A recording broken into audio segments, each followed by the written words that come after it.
This program features live coverage of an African safari and may include animal kills and carcasses. Viewer discretion is advised.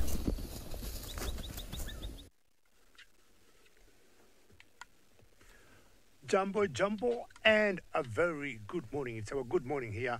How is everybody doing? We are in the Mara Triangle this morning, and welcome to our Sunrise Drive. My name is David, and with me on camera is Manu. Manu, good morning, sir. Manu is very excited, and on his face, he got the Kenyan flag. I don't know what that means. And it's lovely to have all of you on board. And what are my plans? Number one, it's just too dark. We can show you a tree, and there's nothing wrong by showing you a tree, because sometimes we look at such trees and we see some tails hanging down there, or we could see something moving in that grass that it's very still. Now, most important, ladies and gentlemen, you know we always request you to ask us questions. Should you have any comments, as usual, hashtag SafariLive on Twitter, or you can keep following us on that chat of the YouTube. My plans here, this is my second drive. I got here 2 days ago. Yesterday morning I went out, and I'm going out this morning, and you all know I love the sausages, no two ways about it. So that should be my destination, and I'm talking of the Sausage Republic. Well, being so dark, we'll be using a bit of my spotlight, and Manu have reminded me when it's dark, we'll always be using the infrared. That is a very special camera, have very special light. So I'll have my spotlight on, and once we get to some nice games or nice sighting, I'm going to switch it off. I'll switch off the lights for the car, and we'll see what we see. Manu, we got some buffaloes here, and you have to remind me what angle you like. Do I stop there first? Okay, Manu is happy with that, because we got what sometimes you'd call the African cows, definitely not African cows, or African or the Maasai cows, and this is a Cape buffalo, right in the middle of the road. And I think it's just welcoming me back to work after having spent about 3 weeks home. Hello there. Good morning. Now, we all know buffaloes are ruminants, and what she's doing is just chewing or regurgitating and rechewing the grass she might have eaten earlier. So you see, she definitely looks black and white. Is for the reason I just said a few seconds ago, we are in infrared. Ideally, infrared helps us to see the animals. They definitely can see us, they can tell we are here, but we do not shine any artificial light on them. You can see how tall the grass is. And definitely in darkness, most herbivores will slow down. And what would happen is they're not sure what's happening, so the best thing is to stay put until there's daybreak and there's enough light for them to move. Now, remember, ladies and gentlemen, I'm not the only one out. In Kenya, of course, this time I'm the only one out. But back in Joma in South Africa, I got the gentleman who I've always claimed have the best smile ever, by the name of Sydney, who'd like to say hello to all of you. A very, very good morning and welcome to the beginning of the morning safari. This is Sydney Fumunani Mikosi, and I'm traveling with Craig, who is my camera operator this morning.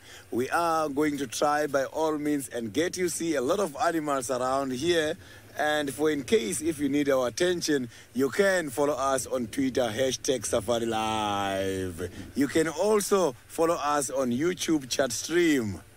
And I would like to apologize for the little bit of delay with regards to the drone. We are still experiencing a little bit of rain here. At the moment, it's drilling, but hopefully the nice weather is going to come out shortly. We are just standing by to fly.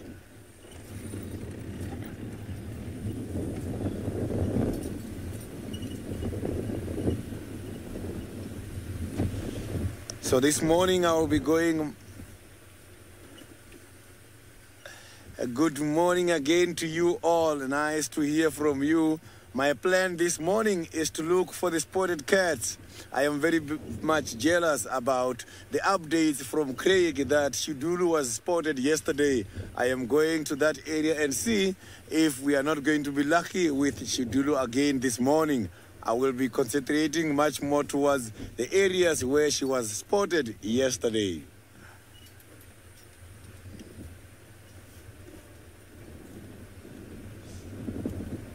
Oh, our first animal is right in the middle of the road. Unfortunately, I have got to switch off my lights because a scrub here.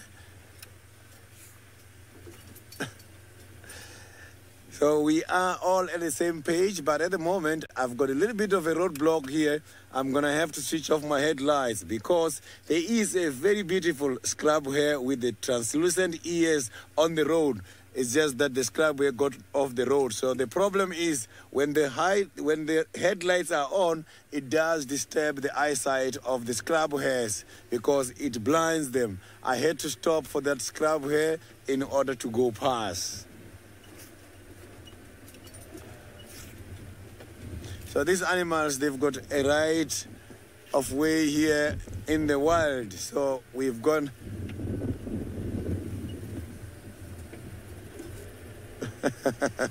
Yeah, apart from the buffaloes, with David in the Masai Mara, a man I haven't heard from for quite a long time. He was very lucky. So this is the second animal, but it's my first animal here in Juma at the moment. I can pick up very strong smell from the elephant dungs here. The elephants has been here. So those droppings are smelling quite very fresh. Maybe we might be lucky with the elephants as well because this is a very good sign. Now I can see that the smell is not from the rain, from the old dungs. These are indeed very much fresh droppings.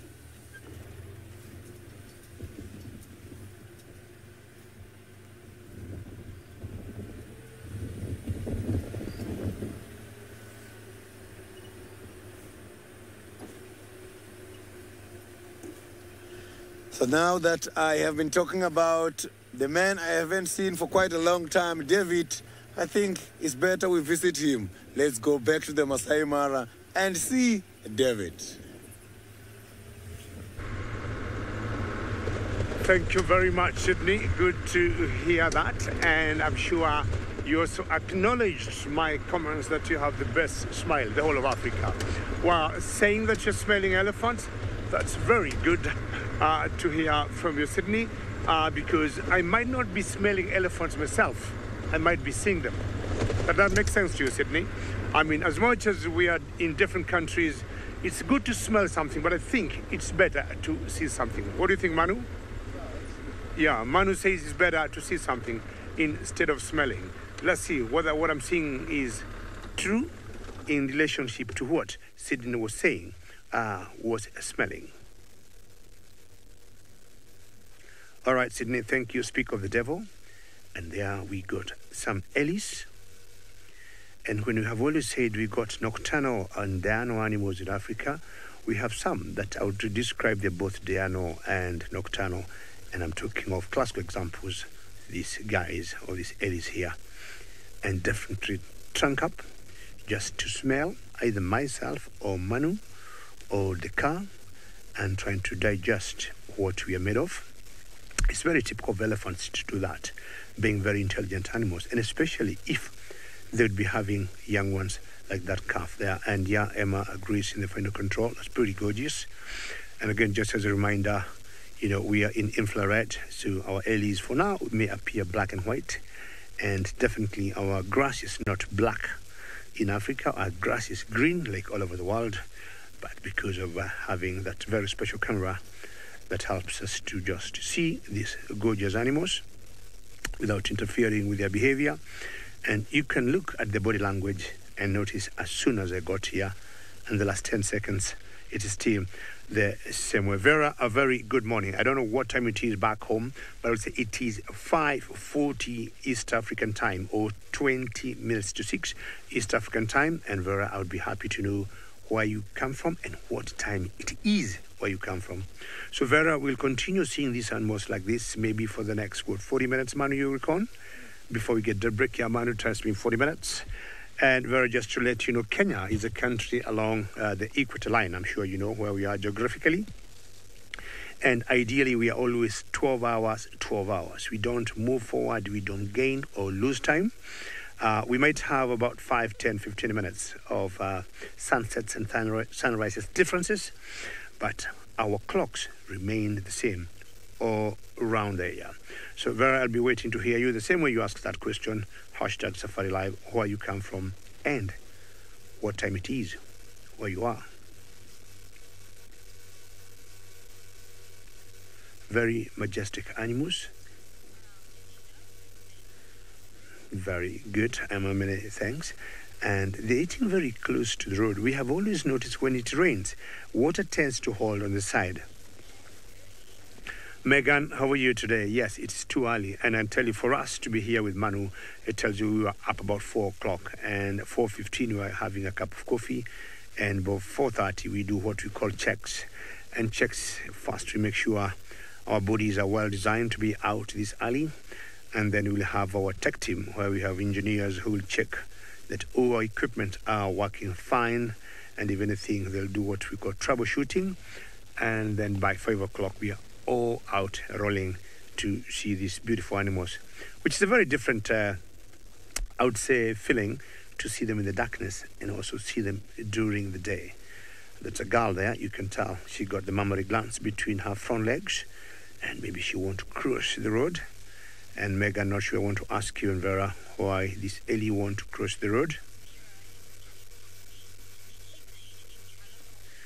Vera, I got the time, 20 to 8 in the evening. See how different our worlds are. We are very separate worlds. And some couple of years ago, Vera, I visited a city called San Francisco, and I want to say this beautiful world you have, California. I loved it. And while there, I visited the Yosemite. So the only thing I saw there, Vera, are those very huge, massive trees. And not sure if these elephants would come there, Vera, would be able to knock them down. I saw trees I've never seen in my life, that I would only consider some trees in Africa that we call the baobab trees. Good morning, Alice. Not sure you can hear them uprooting and cutting the grass. If you look at their legs carefully and their trunks, you notice they are much darker on the lower part. That would mean they must have been somewhere watering themselves. Yeah, they're quite a distance, and we'll always try to respect these ellies, not getting so close as much as they can see us or feel us. We'll always, as Sidney was saying, you know, animals have the right of way when he had the jackrabbit. Even for the ellies, you know, they also have the right of way. And I've always thought the animals know the same, and more so ellies, which are very intelligent animals. And looking at the very large animals that we got in Africa, ellies are my favorite animals. Manu, would you remind me which is your favorite animal? I'll be waiting to hear. Well, as soon as these elephants are clear from the road, we'll give them a few more seconds so that we're able to frog jump them and move on to my destination. And one gentleman by the name of Tristan, he's trying to work very hard. Let's find out what he has to tell us. Indeed, and it's nice to have David back with us in the Mara after, I'm sure, leave, and glad that he's really got us off to a good start with the Ellies, given that down here in South Africa it's been a tricky start to the morning. There's been a bit of rain around, which is always a bit tricky, and so we've got roofs on and we've got covers on and all those kind of things, and obviously that means that the drone is a little bit delayed, but we'll get it up shortly and hopefully be able to aid us in finding what we're looking for, because we're going to be searching for my favorite animal in the form of a spotted cat. Now, my name is Tristan, as David mentioned, and on camera I've got Jandre this morning. Say good morning, Jandre. Good morning. There we go. Jandre said good morning to all of you. And like I said, we're on the northern boundary at the moment. We're busy just checking. The Nkuhumas went into Simambili last night, but we're just checking on, there was a mating pair that was seen coming this way. And there sounded like there was audio for lions this morning, but it seems like it must be inside Simambili, because we can't find a single track anywhere in this north sort of western corner. And so we're just slowly doing the boundary eastwards in the hope that maybe we get lucky with these lions, or better, or for me, would be to get lucky with Tingana, coming back out of Buffelshoek. His last movement that we know of was into Buffelshoek, so coming back out. And if nothing there, then we're going to go back to where I had tracks for Tandi and Tlhalamba yesterday and just scratch around, and maybe I get lucky with theirs. And failing all of that, maybe some Ellies, because there's lots of Ellie tracks all over Djuma this morning. And hopefully we'll get a bit lucky. Here we go. What's this? This is not what we're looking for. This is just running animals. But why are they running?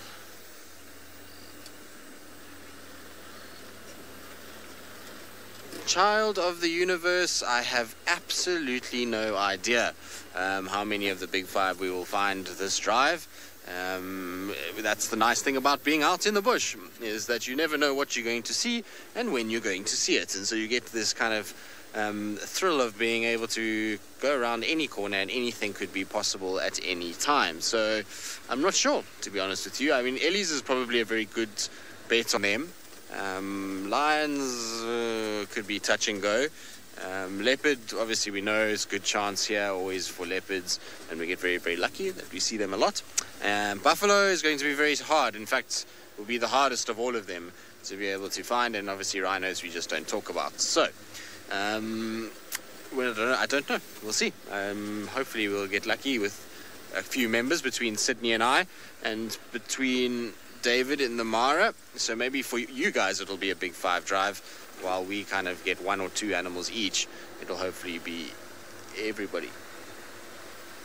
Right, now it sounds as though our drone is starting to get up and starting to move around, which is going to be very, very good news. Now Emma, you were saying something, but I didn't hear you because I had Jamie also talking, so I didn't hear exactly what you said. Right. We're going to carry on down the boundary. We're going to check very, very carefully and go very slowly. In the meantime, though, I'm going to send you across to Sydney and see how he's getting on in the pitch black darkness.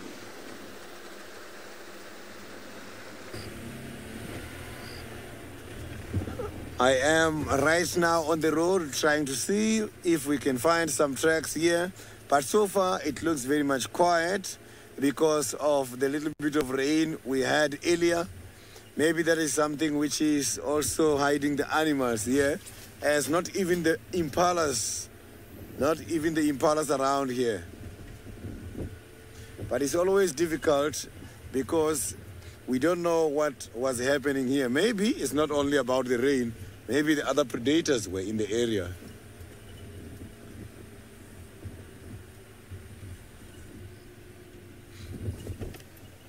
So now I am just passing by the Djuma hyena den.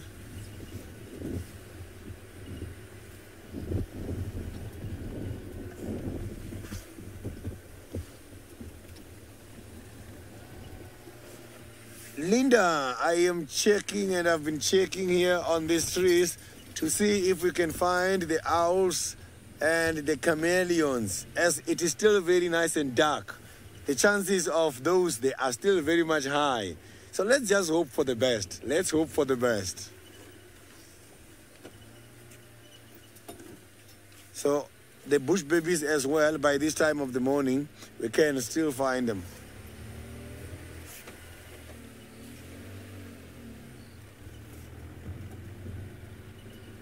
So I'm checking everywhere. So this spotlight, I am not only checking here on the ground.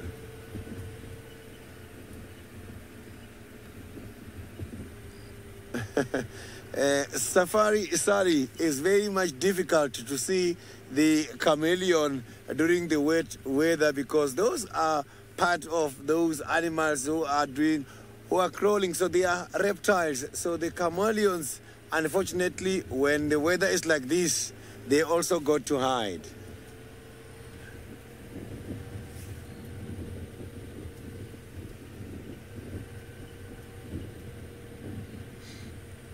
Yeah, the bush is so very much thick and it's quite very green. So it's not easy to see what is in these bushes, but when there's a chameleon, it's easy to see the reflection of the eyes.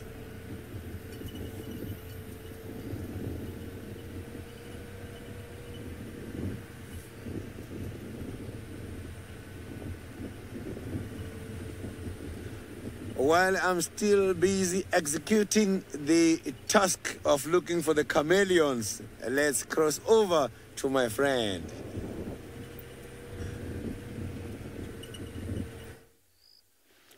Good morning, good morning. Yes, indeed, that is the plan. My name is Jamie, and this morning Sebastian is standing on the bonnet back from leave, meaning that our wake-up time is an hour early twice a week, which is, of course, very exciting because on a cool and rainy morning like this morning, we have the thermal drone up and about. The first thing that we found as we go off in search of various animals in the mysterious darkness is a herd of elephants around Zoe's Road. Now, we didn't come looking for elephants, obviously.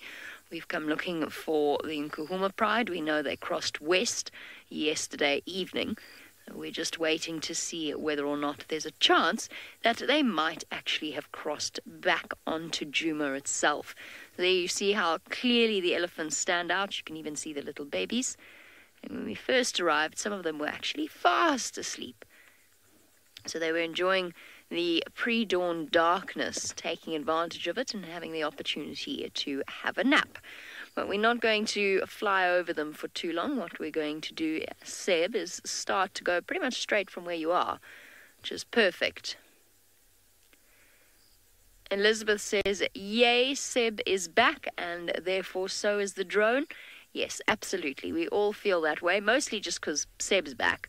But we're excited about the drone, obviously, as well.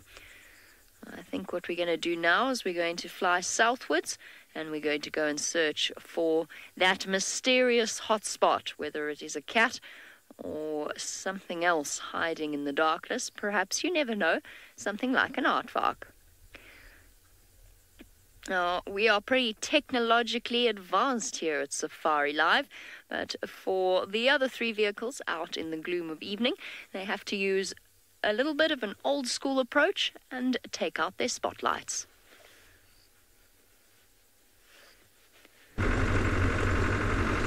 Well, I would say, Jamie, it's quite a technology to use a drone, and not sure when we would be able to do that here in Kenya, because it's quite, I would say, quite a science to use that drone up there in the air to pick up some game on the ground. And as Jamie says, she's looking for an aardvark.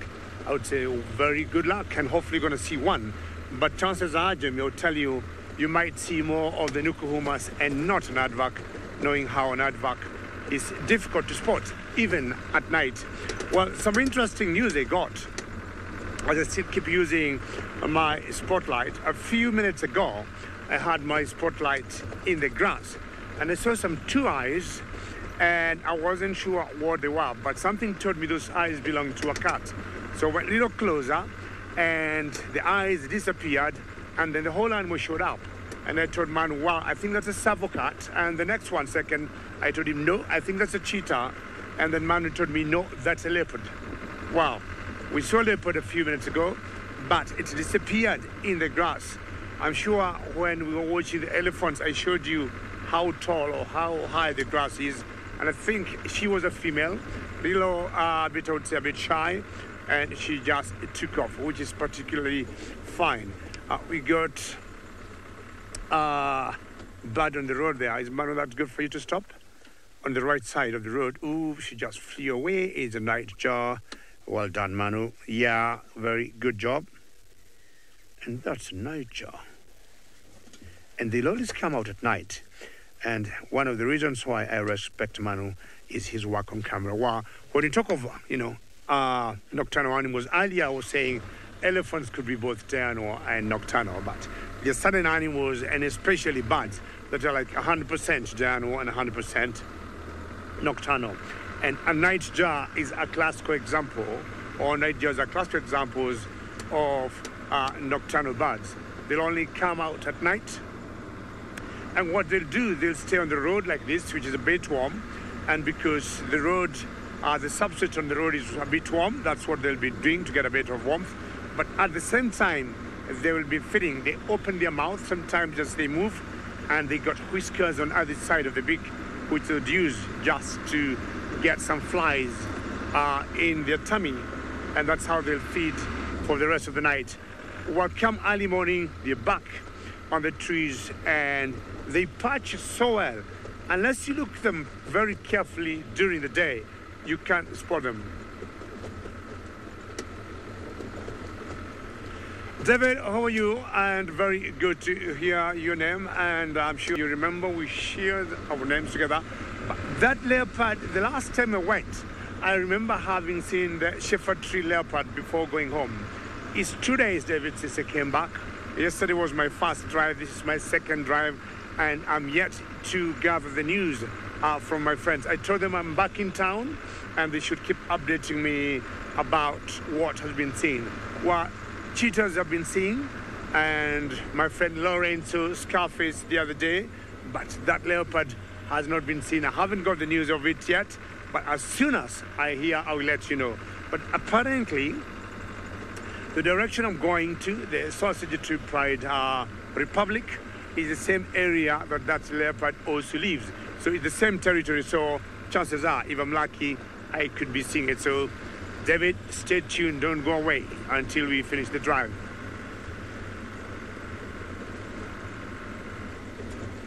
All right, Northern Niger, let's see if this one's gonna go away.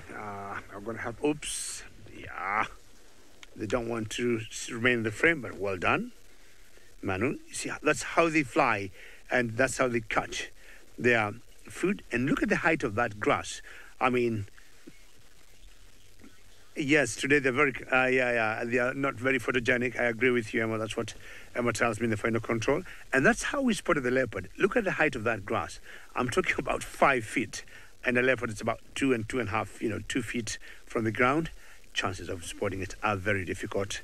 Any other animal would see, like in such grass, would be like, savocat, such trees that we call the bosquii, are very good for leopards. And being so cold at the moment, definitely the leopards will be on the floor or in the ground getting some bit of warmth. This is what we call the red oat grass, or the Thymenda troyandra, most of it, and it's waiting for the wildebeest to come in the next 3 months to devour it and bring it about to 1 inch or 2 inches from the ground. Well, we need to move and hopefully see what else we see on the way. My spotlight back on again, left, right, and just crossing fingers on what could pop up.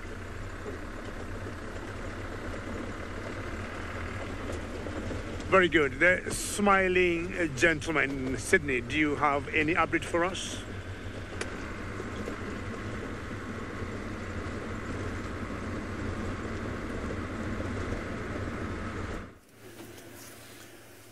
It's difficult to find the case. However, I have got something for you here at the moment. I'm just going to show you what I've got. It's not a big animal. It's one of those very small animals. I can see these animals are just now very much relaxed. They are just about to start walking. I can see they're all standing at the moment. So we found them standing. But it's still dark at the moment. So normally these animals, they only start to move when the light comes out. But this is very rare. If you look at the impala, which is standing much more on the right, you can see that she's moving the jaws at the moment. When there is a predator around, you can also tell because the movement of the jaws when they are regurgitating, it is very much slow because they want to use the ears to concentrate at the same time. So look at that very beautiful pupil by the socket, the eye. You can see it's quite a very big round ball.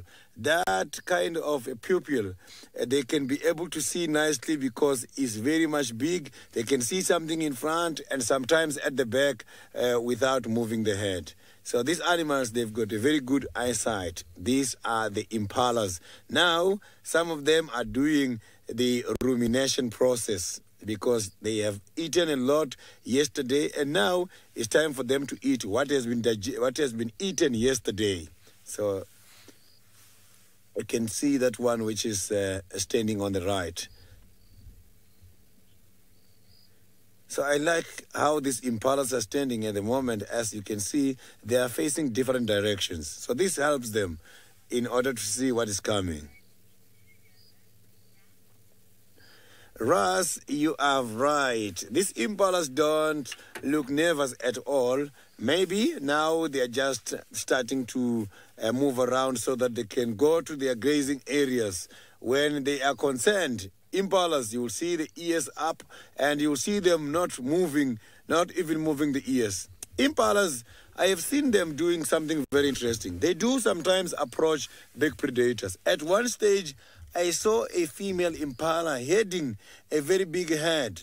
That impala did not have the lead male because a lead male was caught by the leopard a week before that. And this very same leopard came back to the head wanting to take more impalas. And unfortunately, one of the old males was so brave to approach the leopard while she was giving warning calls. And she was even making calls such as... And she was not nervous at all. The impalas sometimes, they can approach predators. They don't approach them too close, but they can just show the predator, we are seeing you. We can see what you're trying to do. So you're not going to win this time. So you can see that impala is now grooming himself.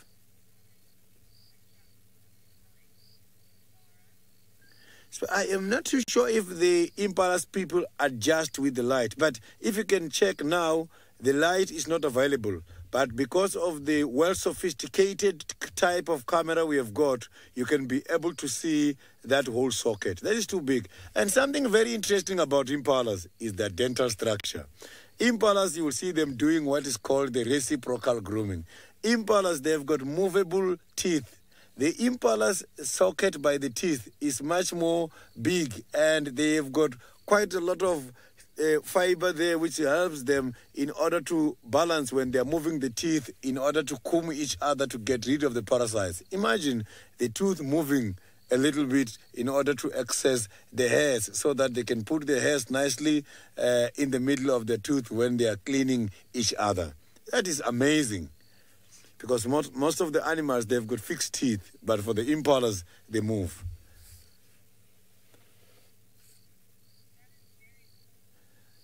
It's something very unusual. Look, you can see what they're doing now.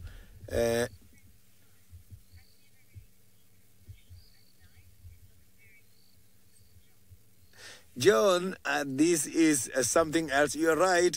At night is different from during the daytime. And you can see, look, listen to that.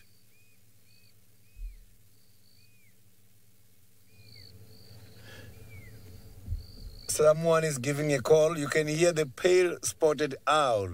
I did not manage to see any of them, but fortunately, I can hear this owl making some noise like...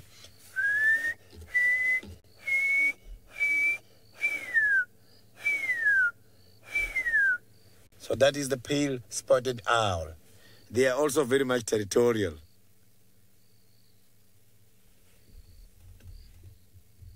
So you can see this is a bachelor head. You can see they all got the horns.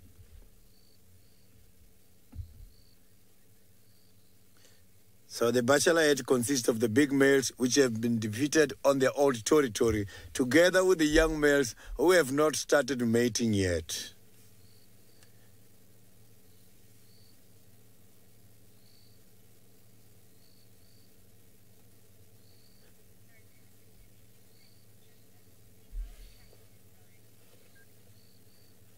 I am going to leave these impalas at the moment to look for something else. And while I'm doing that, let's go back to Tristan, who is also looking for something.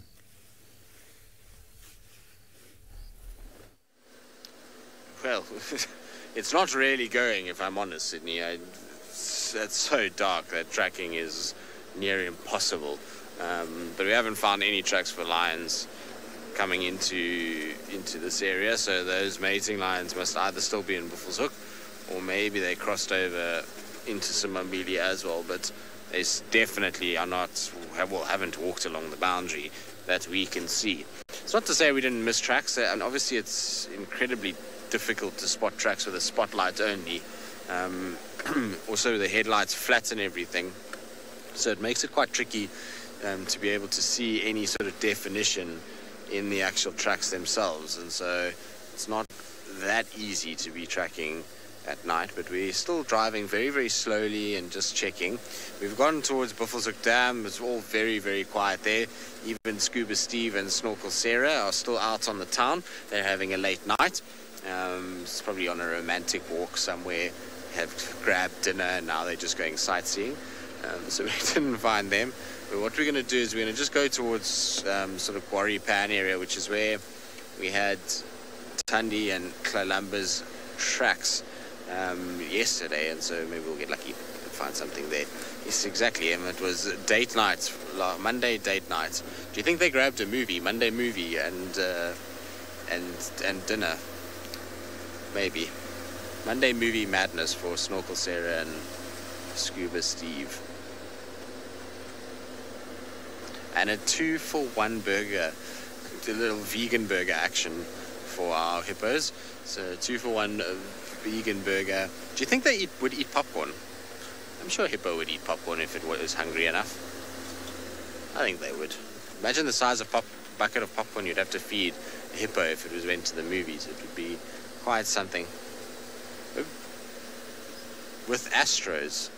So Astros, for those of you who don't know what Astros are, they're like a biscuit covered with chocolate, covered with kind of a sugar candy coating that we get in South Africa. They're very small. And apparently Emma says you need to mix popcorn with Astros. You know what? Rather than talking about popcorn and Astros, let's rather talk about wildlife. And I've spotted something very cool, Jandre. I'm not sure how we're going to do this with the roof, but let's try. All right, Jandre, let's see if it will work. But you see there's a chameleon. So in this tree, in the middle of the spotlight, I hope that the roof is not going to be in the way. Let's see if Jandre can find it. Straight in, Jandre. Do you want my light to... There we go. I'm trying to judge where you are in relation. It all looks the same on the screen. Come out again, just so I can see where the spotlight is. There, okay, go up to the middle. Let's see if we can find it. It's a very small chameleon, so there it is. Well done, Jandre.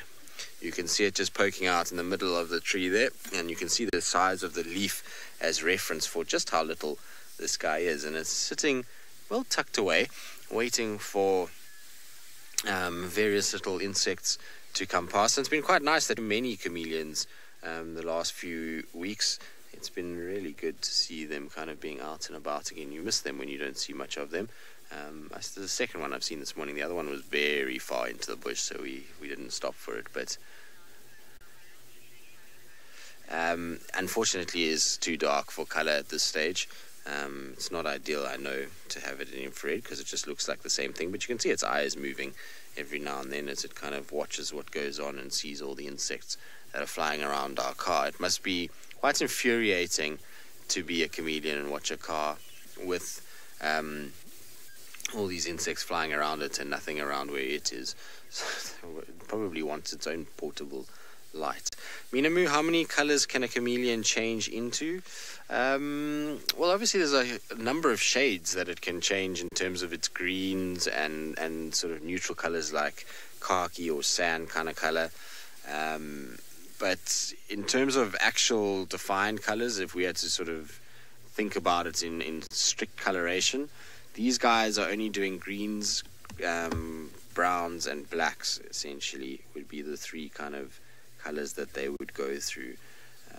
They do have a yellow coloration or orange coloration on their throat when they're in some way being harassed. Then you'll find that they inflate their throat patch and there's this very orange skin underneath, but that's not actually the changing of the color.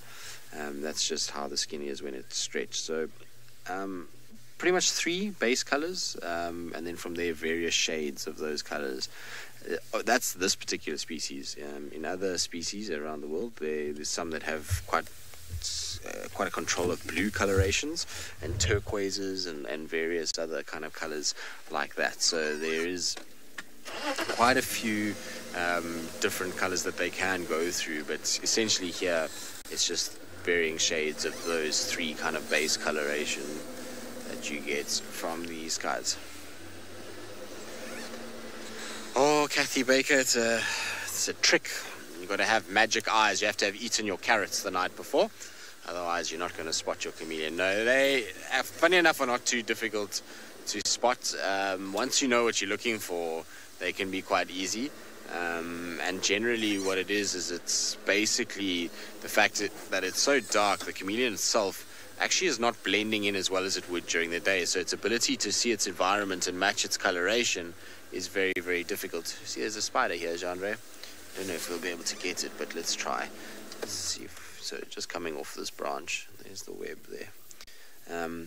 And so essentially when you come around at night and you shine your lights, their coloration is not matching their environment. And so you can actually see that they shine a little bit more kind of brighter than what the leaves do.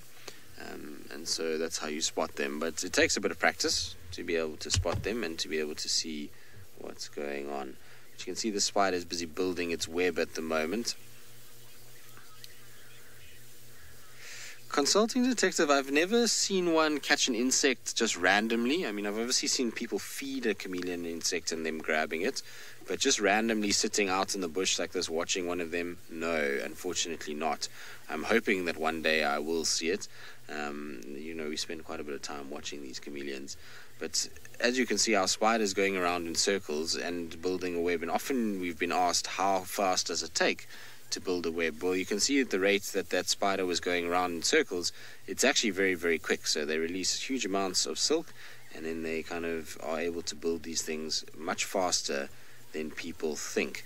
And you can actually see this little silk strands coming out of the spinnerets on the abdomen there as she goes. I say she because generally these bigger spiders that build these webs are the females, and it's cool to see that she's actually still building, and probably find the reason why she's building now is she knows that soon the sun will come up, which will mean it will be an increased amount of activity. That, coupled with the fact that we've had a bit of rain, might spark a little hatch of certain insects. And so building it now, and then when the rain when the sun starts to come up, you'll see a lot more insects starting to move around and kind of flying about. Once they warm up and their wings dry out, and you'll find that they'll move around, particularly things like flies, which is what a spider loves. You know, mostly at night it's things like mosquitoes and the likes that fly around, and moths and those kind of things. But during the day, obviously, a lot of flies that we get that are out and about. Good, we're going to leave our busy little spider as it constructs its web. And while we do that, though, let's send you up to Jamie and the bird in the sky and see how she's getting on with the drone.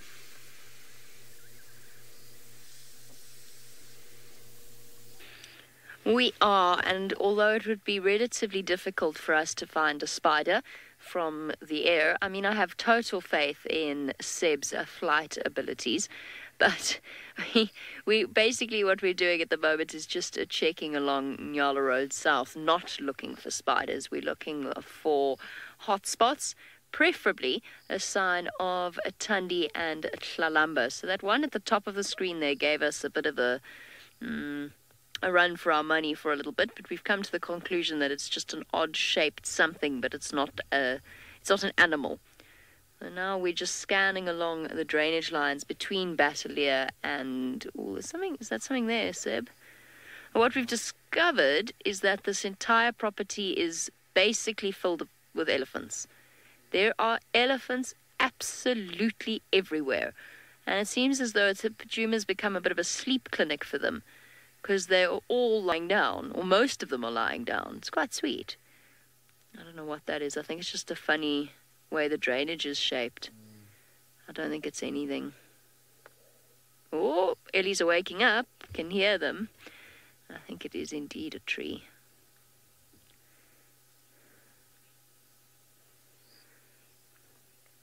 Rafa, who is new to this whole droning experience, wants to know if this is a camera in the air.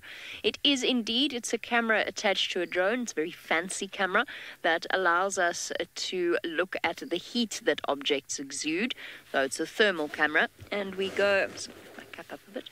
Then basically what we do is we fly up high, not too high, otherwise we can't actually see, and we search for little spots on the ground. And as soon as we spot something that glows and looks as though it moves in the right way, then what we do is we zone in on it and we call one of the vehicles in to come and have a look and see what it is that we've spotted.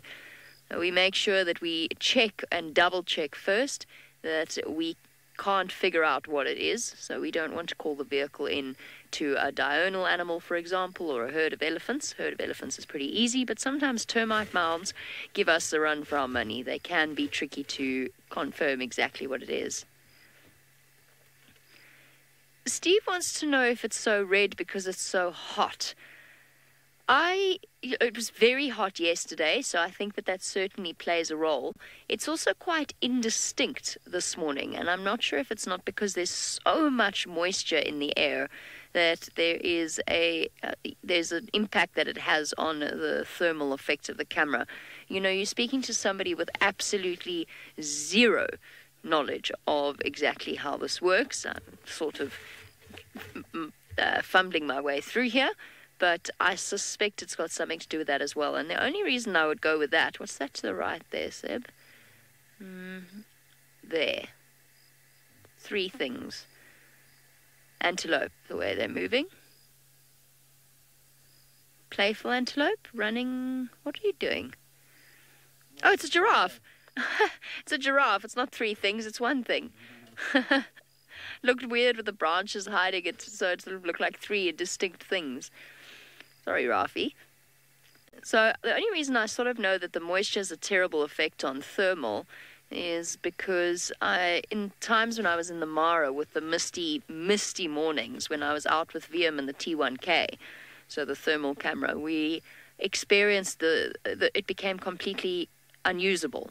We could not see. It was just a red mist in front of us. I suspect that something similar is happening to us now, which we do actually have a slight error on the drone screen, so we're going to start heading towards home. So while we do that, to sort out everything that's happening here, let us send you across to David in the Masai Mara, who is with one of my hands-down favorite animals.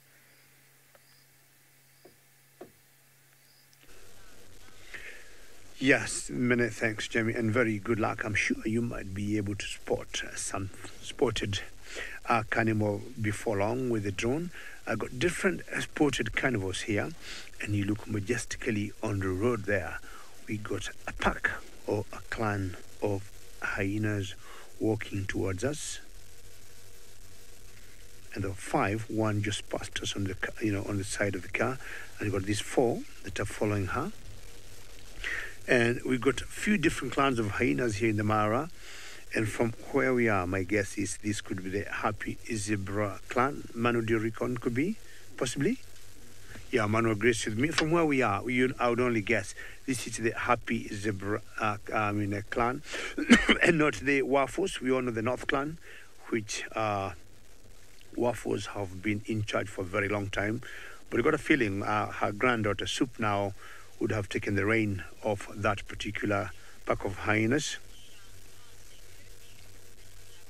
Mrs. Lapwing, how are you today? And always a pleasure to hear your name. Yes, they must have stayed up late. And remember, Mrs. Lapwing, earlier, I was talking about nocturnal diurnal animals. And to me, hyenas here, especially in the Mara, tend to, I would say they're more nocturnal. You'll see them both during the day and at night, but I have found out they tend to be more active, Mrs. Lapwing, at night. Feeding, whooping, calling each other. They tend to source for their food better, and I think they prefer the night for their survival. As much as, again, I said, we always see them during the day. Here the 4 come, and they just majestically walking in the middle of the road. It's clear they can see where they're coming from and they can see where they're going, and I'm sure at one point they're going to turn to take either left or right towards where the den is. Yes, I mean, I agree with you, that's great visual, and I think all the credit goes to one Manu because of his camera work, and he is good in what he does. I mean, still dark here, we're still in infrared, but also just putting them in the frame that way, I would say very well done, Manu. they look full to me, and I really like the way the gate they have, you know. Ding, ding, ding, ding. I think I would want to see this for the next 10 minutes, man. But please, if you can, tell them to pause, stop. Are you sniffing us? We are fine, guys. We are fine. We also trust you. We just here, and we just want our viewers to see spotted hyenas in the morning. They look like youngsters to me, the one scratching herself there. They look to be young. Rachel, how are you? And you say hyenas, some of your favorite African animals. And yes, Rachel, I mean, people have always thought hyenas, thieves, ugly. They tend to steal other people's food. But Rachel, I agree with you, not really. And just to see my face there, Rachel, and to see the hyenas there, I hope you're very happy to see that. So they're slowly just coming, and they're going to pass. Two have taken either side of the road, and hopefully we'll be seeing more hyenas for you, Rachel, so don't go away. And who not want to see the hyenas? Personally, I love hyenas because of what they do. When they clean our offices or when they clean the savannah, we have a lot of respect for them. If not for the hyenas and the vultures, I would think the African wilderness would be in such a big mess. The air or the wind is quite still, and you can tell that grass is not moving at all.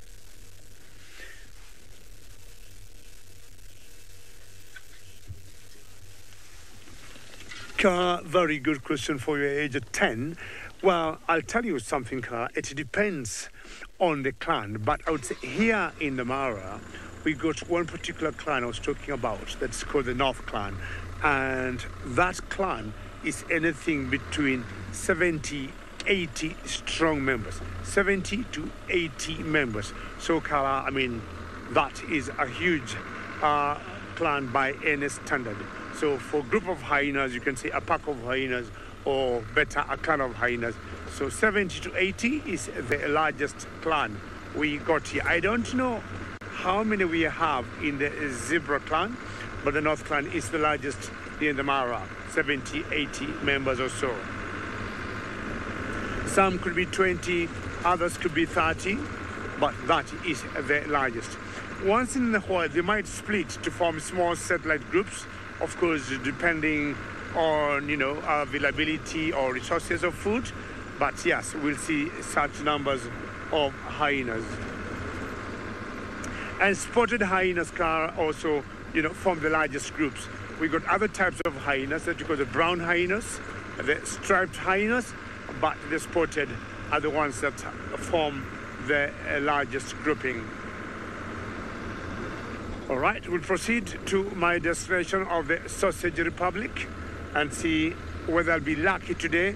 I went there yesterday for about 3 hours, and I was not very lucky. Hopefully today or this morning I'll do better than yesterday. All right, let's take you back to Sydney in South Africa and see whether he is getting lucky.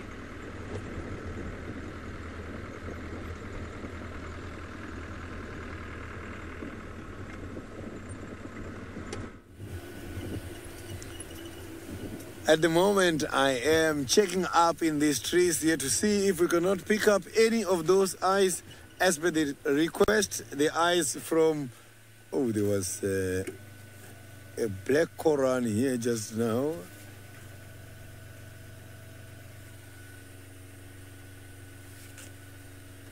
Well, I can't even see where that bird got disappeared. So that bird got disappeared here. I could see it very nicely if it was a black Cory bastard.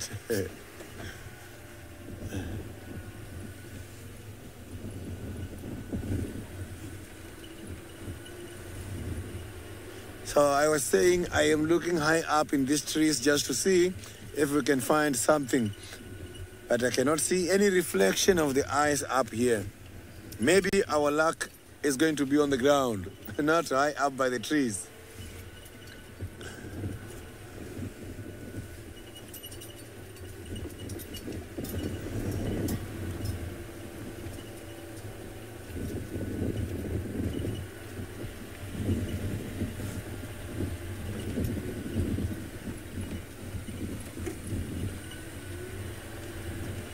The fireflies in Juma, I saw the fireflies when that was about a week ago, and it was amazing.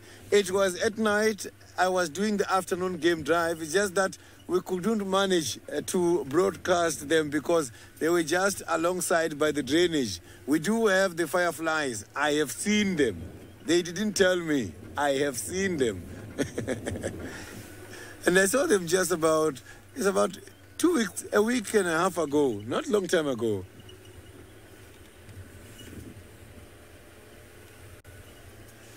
Yeah, I saw them around the area called the Elephant Carcass. So it's one of the roads in the game reserve.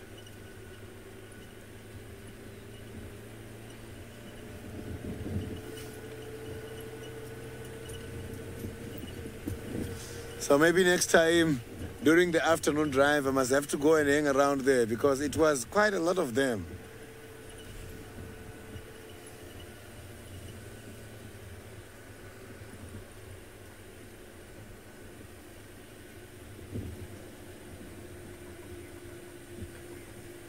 Gabriel, when talking about the fireflies, you are just bringing my old memories back.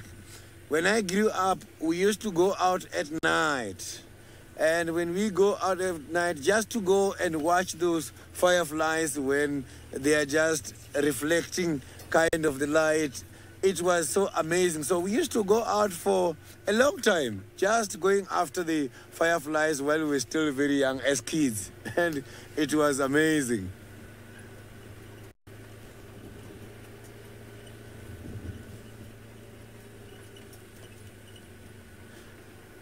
But at that time, to us, it was like they've got real lights.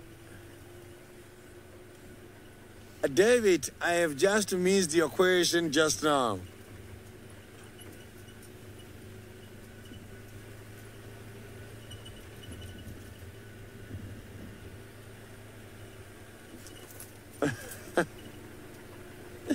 The fireflies, unfortunately, those ones, we don't eat them at all.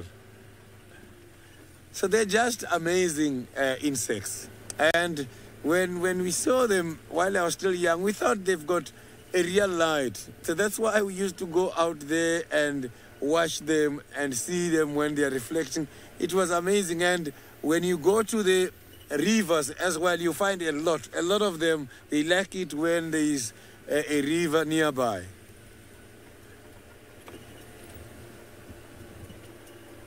So that's why maybe they like that area where I saw them, because it was by the drainage line. So now let's cross over back to David by the Masai Mara and see how his driving is doing.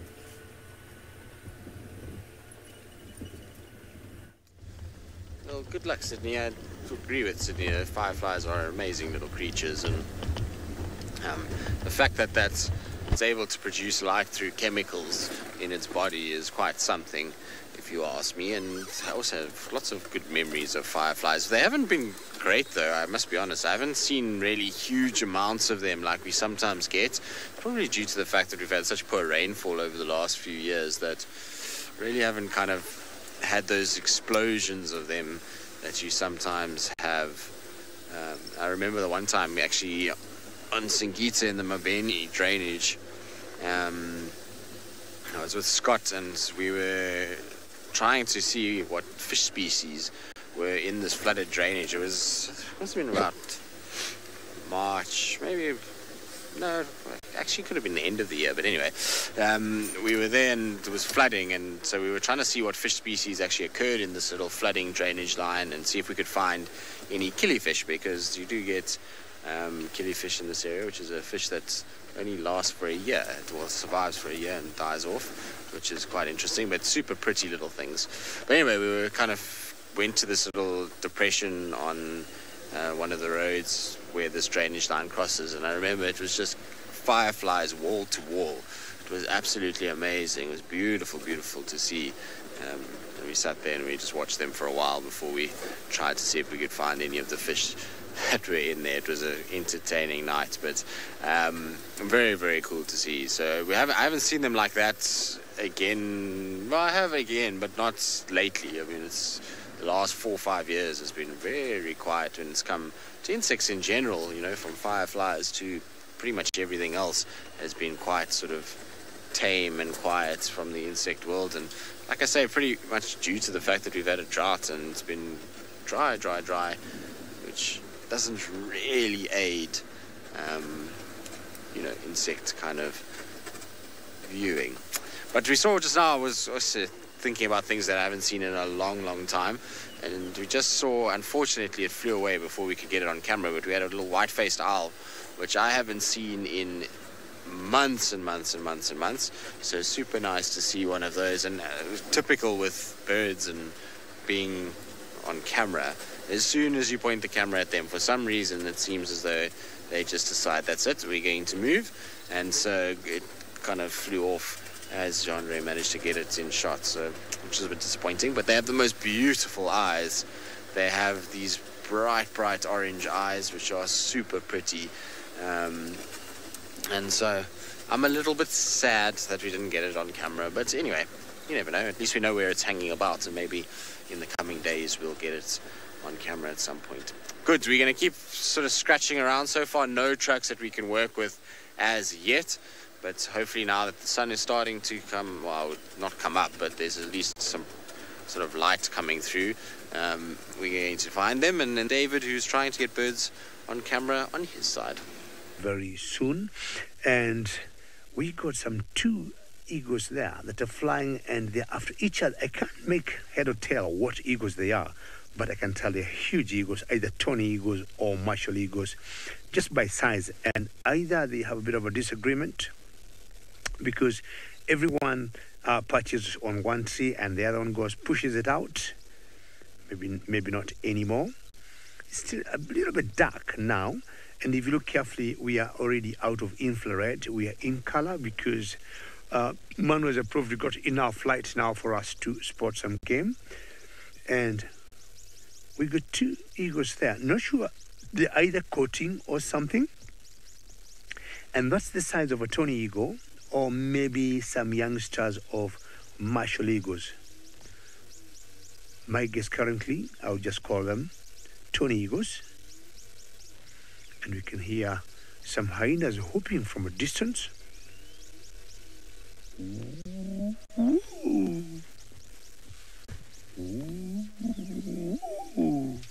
See the difference of darkness and light now, and seeing the normal color of the green and the very iconic trees of the Mara, and these are the torchwood trees.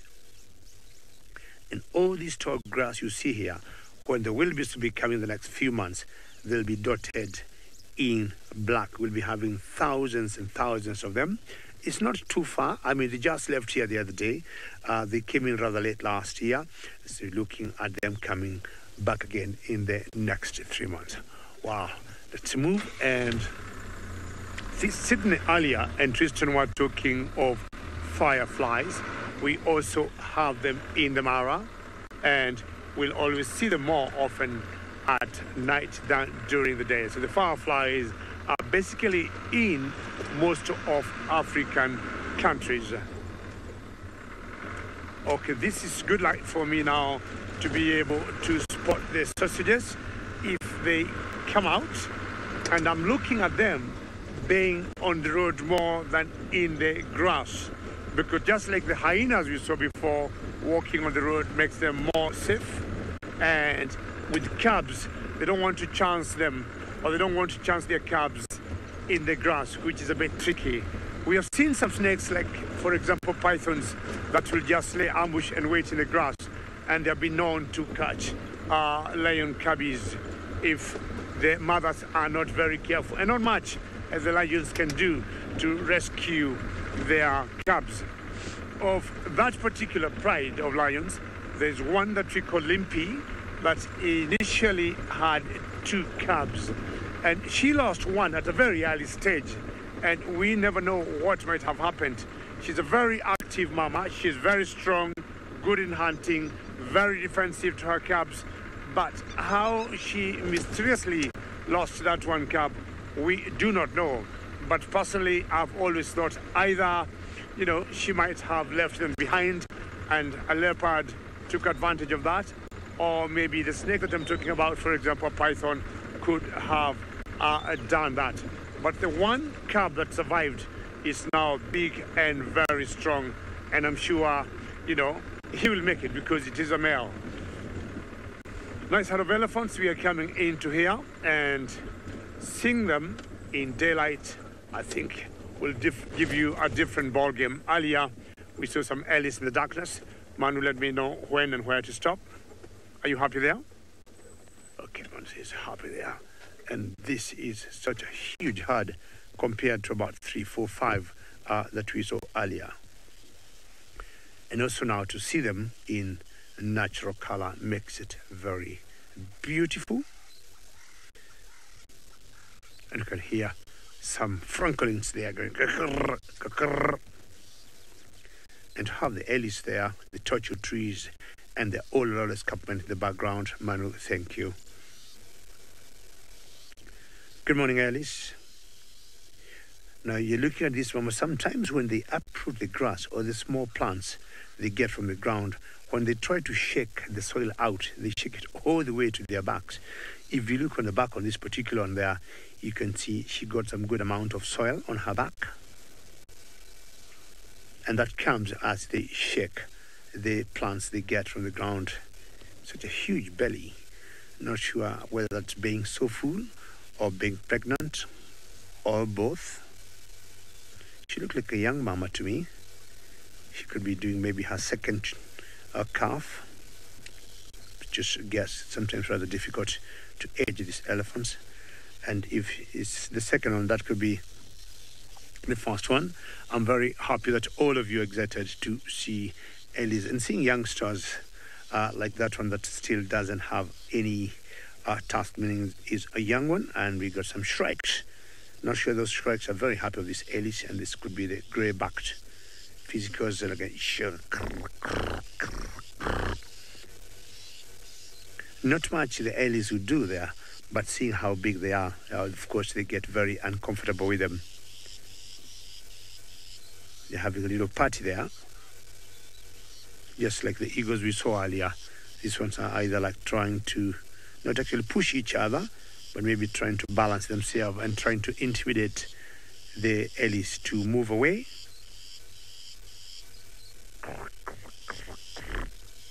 And nice to see those shrikes there, ellis at the same time. And that escarpment you see in the background there is what we call the Olo Lolo escarpment.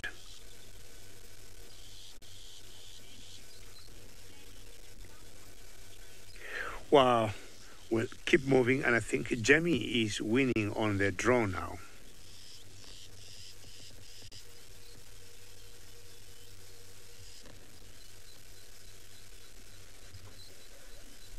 I don't know if we've had any luck or not, but we're going to give it a jolly good go. That's what we're going to do. I'm going to call Tristan in shortly, provided he's on general. Okay. Yep.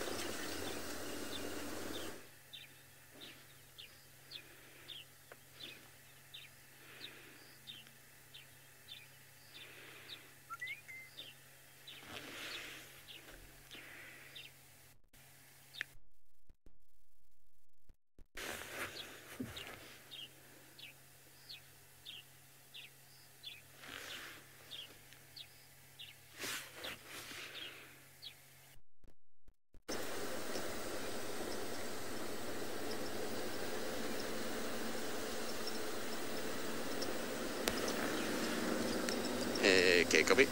I'll just jump on the cheetah cut line and then head north.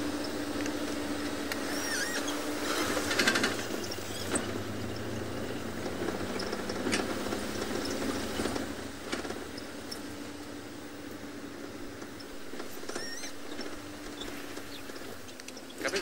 I'll be there shortly.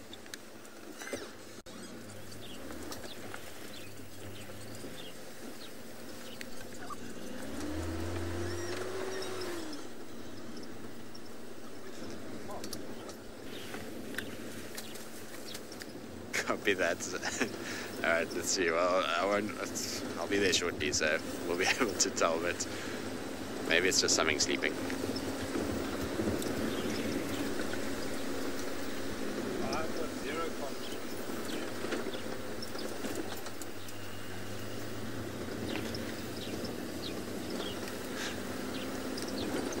That's what happens when you stare at things for too long. All right. There's tracks for quite a big herd of elephants that have moved through here, so dung theory might not be too far off.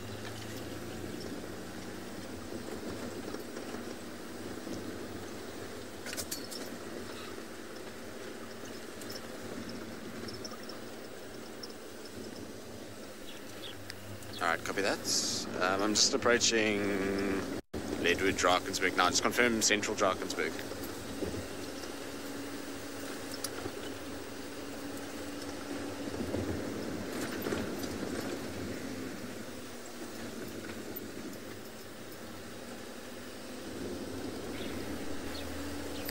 Okay, copy that. So I'm just passing Leadwood, Chillicothe line now. Just confirm it's south. Is it south of the junction?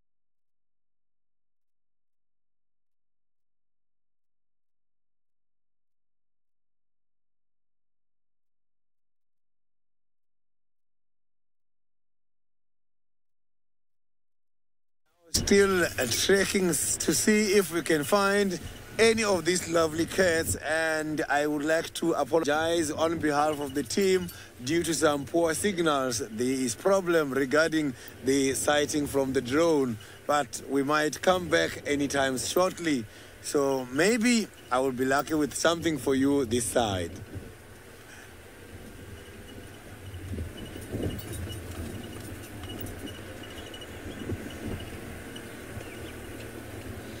So I can see that the tracks, they got negatively affected by the rain for this morning.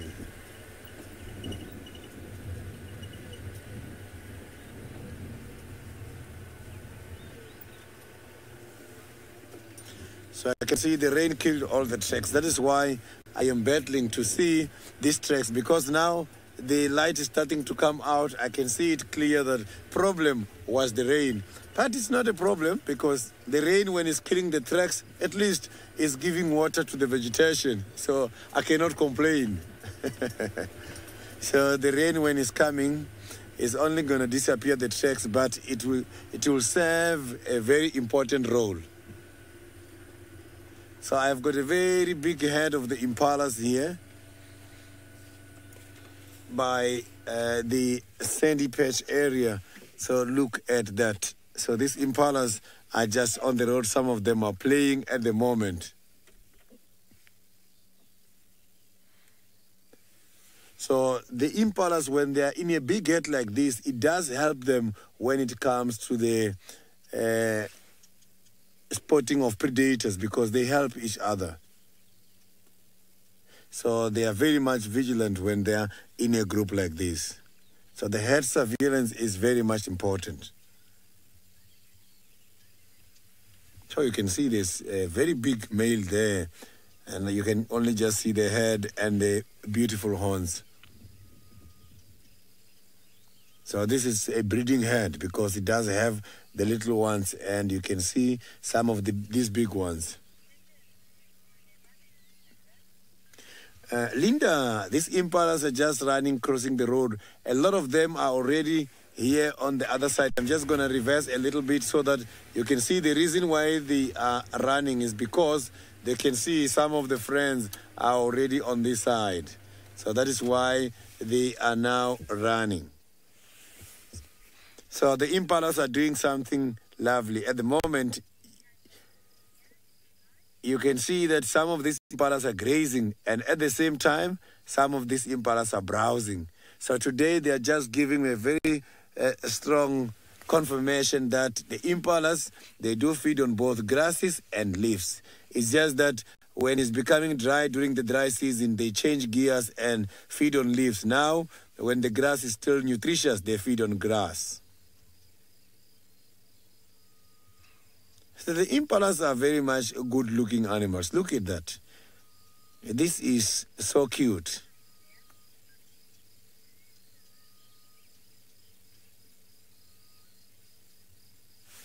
This is so cute.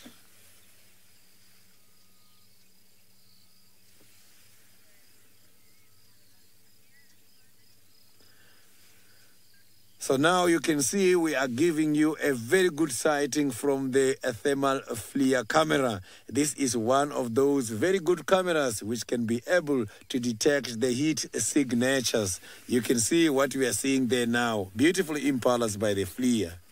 So where you are seeing that the color is much more bright, it means is where it's very hot at the moment. So where it's dark and green, it means it is cold. So the temperature of the surrounding is different from the temperature of an animal, as the surrounding is cold due to the rains, and the animals, they are nice and warm as is normal. But on the very same animal, there's different colors. Where it is dark, it means the body part of that animal is not that warm as the areas which are much more yellow.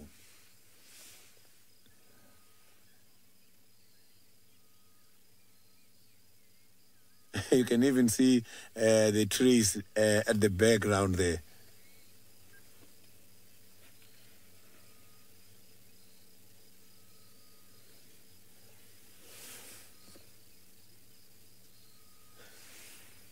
So you can see there is quite a very big difference between the thermal FLIR camera and the infrared. Matthew, the animals can be so very much hot. The thing is, this camera is too much clever. So when the body temperature is warm, it's going to detect it. Irrespective of the amount of temperature on an animal, you will see a little bit of a difference. So you can see these impalas are wet. That is why the top part of the impalas, it was not as yellow as the underneath parts.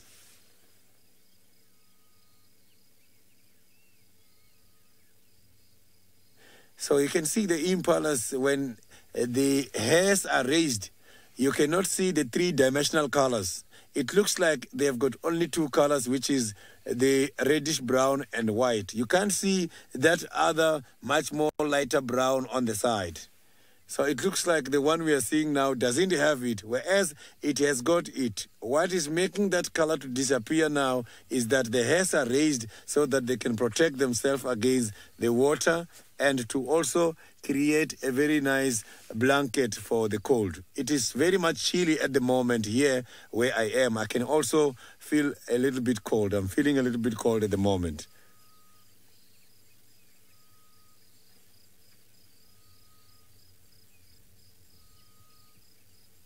So these impalas, you can see, they are all concentrating on feeding a lot. So which is good, because when the sun comes out, they will be having food. Daniel, impalas are one of those very beautiful and interesting animals. If you look at these animals and look at how they are designed, you will see that impalas, they have got three different colors, which helps them in order to get camouflaged. And if you look at the bottom of their back legs, you'll see those black hairs like socks, which is also something called the metatarsus gland, which serve for their communication. If you look at the tip of their ears as well, you'll see the black tips there, which is there for the non-verbal communication, as well as the stripes at the back of the impalas for the non-verbal communication. These impalas are well equipped, a very nice big round ears to collect a lot of sound, and a very big round eye in order to also pick up quite a lot of vision. They can see very well. So you can see these animals are well equipped. Everything on them is just good.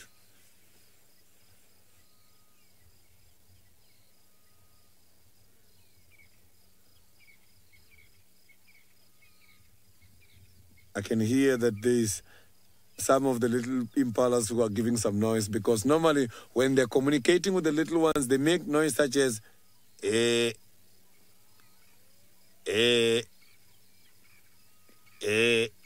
That is how they call their little ones when their little ones are still very much young.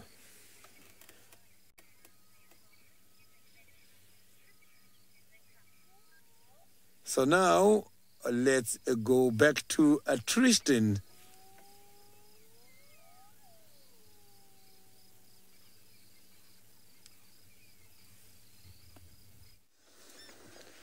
Well, what's going on, Sydney, is that everyone watched me talk to myself for a while because Jamie's comms were not working at all.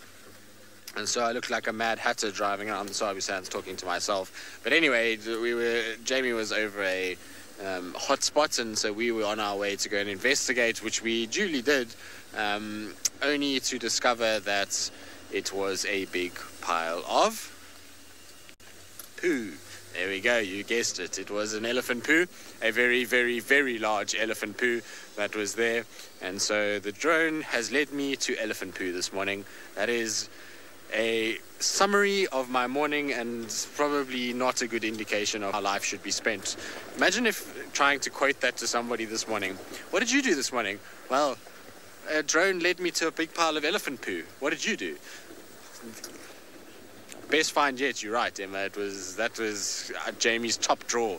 She's really whipped it out, all the big guns today, in order to find us some poo. You know, we know on this show we're quite dedicated to looking at poo and finding poo and talking about poo, but this is just taking it to a whole new level where we're using thermal technology in order to find fresh poo.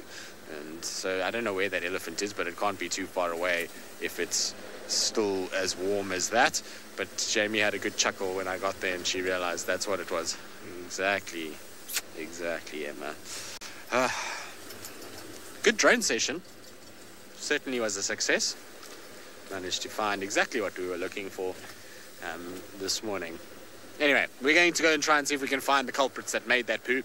We're looking for any signs of the Ellies. For now, it's still quite a chilly morning. In fact, I'm freezing at this stage. It's very cold, actually. I thought it would be a little warmer than this, but we're going to wait for, hopefully, the sun to come up, and that's going to hopefully cause maybe some of our animals to start moving around. But in the meantime, we're going to try and see if we can find some Ellies, given that they seem to be everywhere, according to Jamie. Of course, we haven't seen a single one as we've been driving. Oh wait, we did. We saw when Jamie called us to go and look at the poo. We saw some inside Little Gowrie, but we'll go and double check around that area. No, it was that fresh that there was no dung beetles in the poo yet. I would imagine they will be there shortly, though.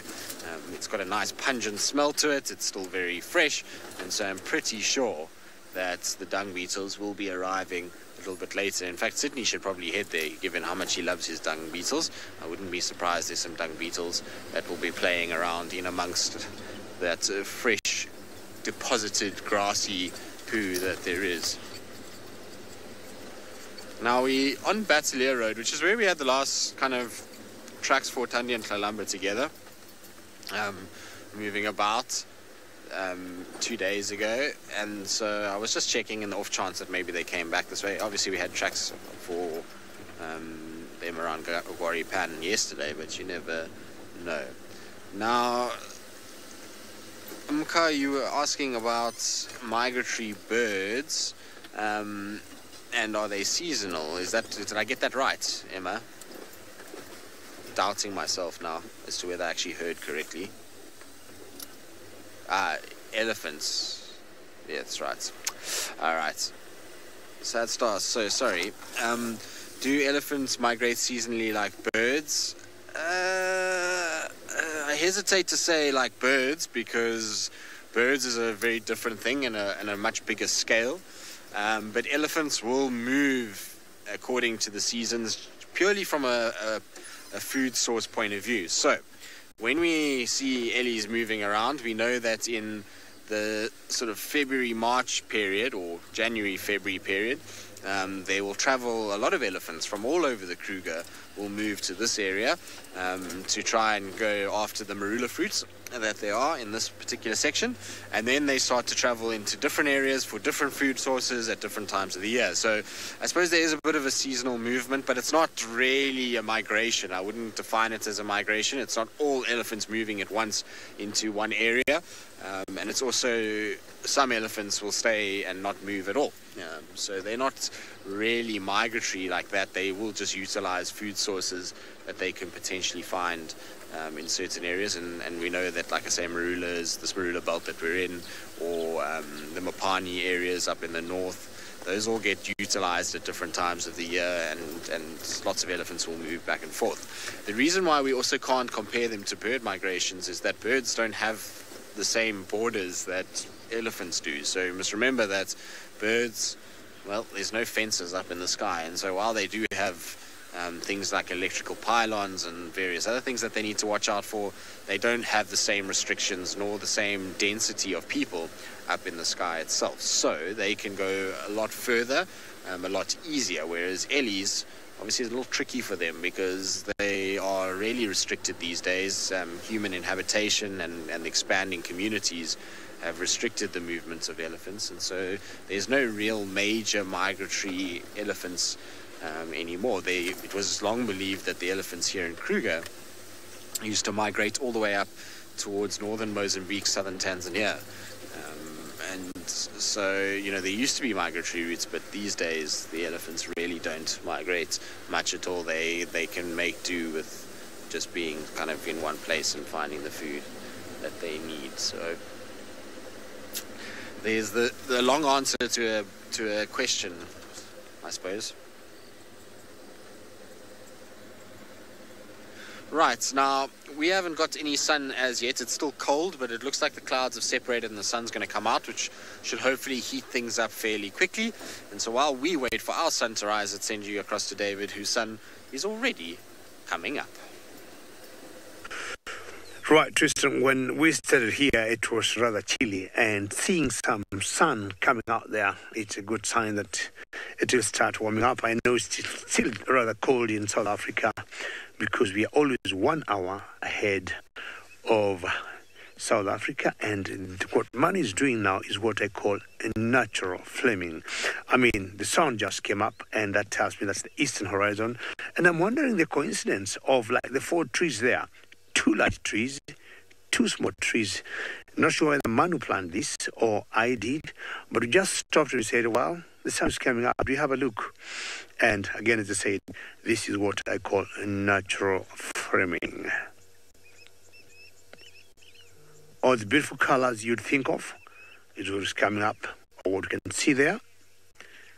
And yeah, I mean, it couldn't be better. And the final control says, very well done. It couldn't be better than this, because this is what SafariLive is all about, and the wilderness that we bring to you from Africa, and that a great sky. And it's the difference of where the sun is shooting up against the area where we'll be getting some light much later on. The same torchwood trees we were seeing earlier, but of course now we are seeing them in natural light. And of course, this is what we call the savannah. And I'm happy, all of you, if you took screenshots. These are some of the memories that you always keep before I'm sure you plan to come and do our, wild earth expeditions in Africa. So this is just a warm-up of what you'd see when you get here and maybe travel with us. So still pushing up, which to me is a good sign because it will warm up. We started when it was rather chilly in the morning, and I'm sure we could be doing anything 20s now, or maybe over 60s in terms of Fahrenheit, 20s Celsius, and anything over 60 degrees Fahrenheit now is much warmer than earlier this morning. All right, time to move. Thank you for that. And definitely, I'm sure you know how to do the Wild Earth expeditions. If you go to our website, you'll see all the details right there. And They will walk you through on how to book a safari with us. And I can tell you, you will not be disappointed. What we always show you, as I said earlier, is just snippets of what you see when you come here. So go to our website and you'll have all the details and you'll be able to book yourself a safari. All right, you'll never go wrong by coming to Africa. And safaris are very, I would say, special experiences. I mean, there are so many things you would see in almost every other part of the world. But a safari is a place or is an experience that you only see here in Africa. All right, I'm already officially in the Sausage Republic. And what is left is for me and Manu to smoke the girls out of their hiding place. And the biggest challenge we have, as I said yesterday, is the height of the tall grass. But that doesn't mean we won't see them. I mean, I earlier saw a leopardess in the middle of the grass. And Manu, do you want to show us how tall the grass is, maybe? And having seen that, I'll not be surprised we can also see the same lions. Now, just see how that tall grass is. Of course, we have the spike, the star, the red oat grass or combination of grass, but in general the red oat grass is the tallest. So knowing the colors of lions, you would imagine them being in there and maybe not moving. It would be very difficult to spot them. But if you're lucky, you see them moving or see them playing, jumping up and down. That's how it could, help us to be able to spot them. But as it is now, we have to work hard and get them. If you're lucky, we may also see them on top of Tamarind Mount. We have done that a few times, and that has helped us a lot. Elephants, buffaloes.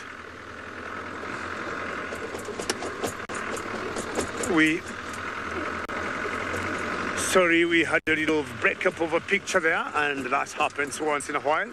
You'd imagine where we are, in the African wilderness, and with all the obstruction of the trees and moisture in the air, and for us to get to our living rooms, we go through a lot of technology. So once in a while, we'll have what we call gremlins, but I'm happy all is back. We're back in business. So I was saying earlier, we'll also be lucky sometimes when we see lions on top of the Tamarind Mounds, and that also makes our life very easy when we see them on top of Tamarind Mounds. The sausages, the pride of lions I'm talking about, have been known to also climb trees, and that is how they got their name, the sausage tree pride.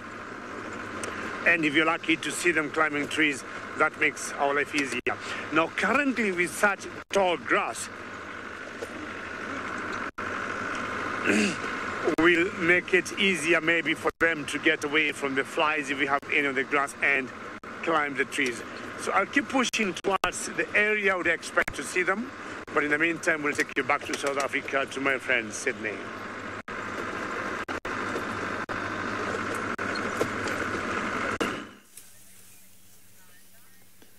So you can see I have got the big ones. These are the elephants. It's quite a very small head, and I can see now they are moving much more towards the southern side. Elephants normally in the morning, look at the babies. Normally the elephants in the morning, they avoid the sunrise. Because they don't want the sunrise when it's still at the horizon and the sunset. As the sunrise and the sunset normally gives them problems when it comes to their sight. Elephants don't like even the flashlights. So that's why they have to avoid sunrise and sunset, as is when the sun is too bright for them. So look at that. This is an amazing pose by this elephant, with his very nice and big ears, but still a young one, not that very old. Apologies for the poles. I'm having my roof this morning as the rain was promising to come heavily this morning.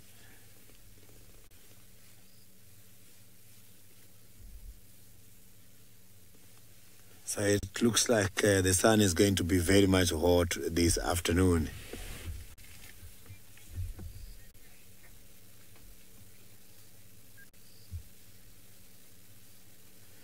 So you can see now that these ones crossing, these are the last ones. I think there's 2 more left at the moment.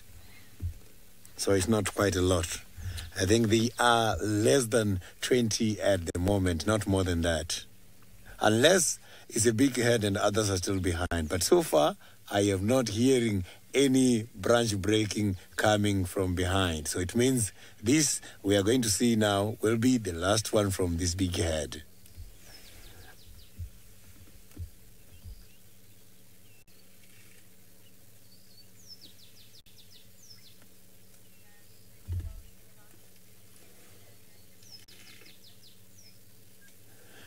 At the moment, I am not the only one having the elephants in Juma this morning. Tristan, he is also lucky with the elephants. Maybe he's got a better sighting.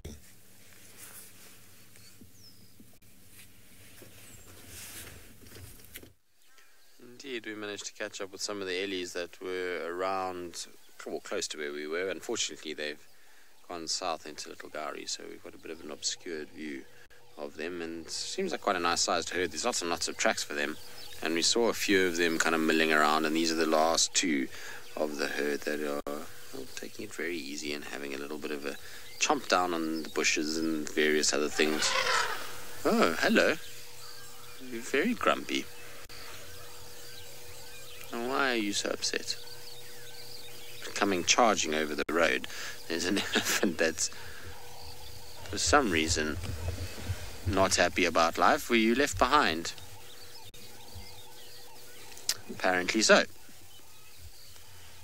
Who knows why that Ellie was so upset, but it's quite funny when your Ellies get upset. Anyway, we also have another friend that's with us at the moment, so while our Ellies aren't playing the game and are running away, this little guy is very, very stationary and taking it easy. Cool looking fella, isn't it?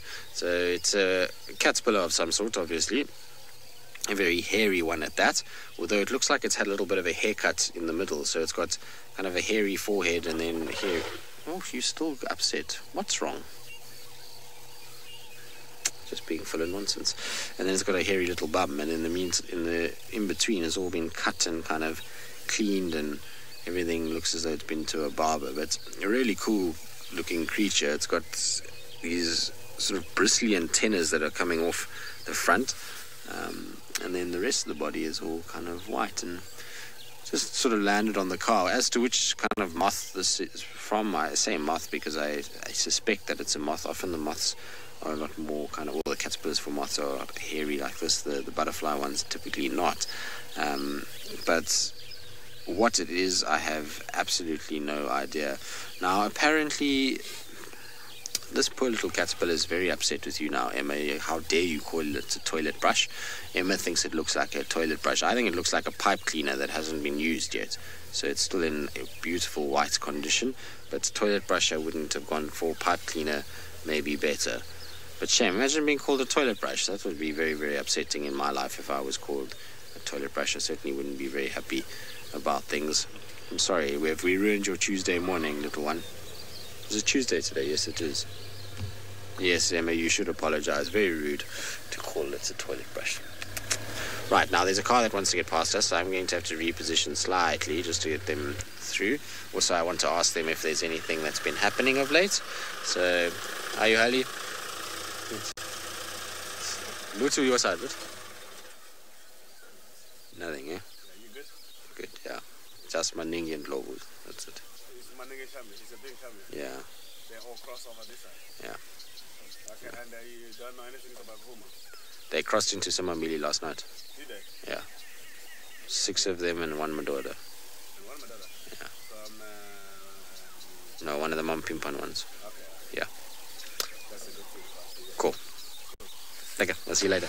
Right, so we're trying to find out what is going on and to see whether or not there was any updates from the east, but it seems as though it's been all quiet on their side, and they were just asking me about the Nkumas and the elephants and various other things. Right, so we're going to probably leave these Ellies. Well, it's because they've left us. It's not because we want to leave them. They're being very rude and have gone into the wrong side of the property.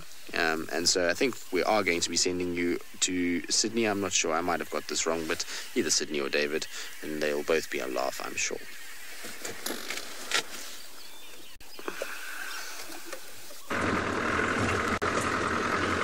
Welcome back to the Mara, and we are in the Republic, at the very heart of the Sausage Republic, and now just waiting for the Lady Luck to strike, and we're going to say yes, we have gotten the sausages.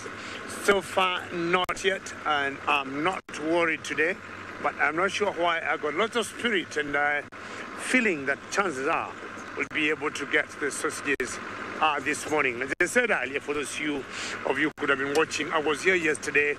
I did about 2 good hours. Not very lucky, but today I feel will be my lucky day. I was here with Bunga yesterday. Today I am with Manu, and I'm telling Manu we should have our strike. Every other time we have come to this area with Manu, I would say 9 out of 10 times we have always seen these lions, and I'm trying to imagine this should be one of those 9 times. So what I'll do today is to go near the buffaloes. I tried that yesterday. I looked on top of the Taman Mount. Did not work very well, but I'll go back to the buffaloes because that should be a very good lead of the lions. We've had some rains here. We have to be a little bit careful how we maneuver this black cotton soil, which sometimes becomes very tricky. You could easily get stuck if you're not very careful. So top of Taman Mounts, where the buffaloes are, or looking at particular trees that they climb. Not necessarily the sausage trees. They could even climb thorn trees or some magic ngware trees. Any big solid trees they would climb now. And I was saying earlier, with this such tall grass, we might see lots of flies in the grass, and in general lions do not like that, and in particular this particular pride will always avoid that by climbing the trees, and that's how they got their name, the sausage tree pride. Not unusual just to see them lying on the road. It's much warmer, it's much clearer for them. So who knows what is in store for us the next few minutes. It got we got light here much earlier than in South Africa, and I'm sure Sydney is happy to see some bright light now.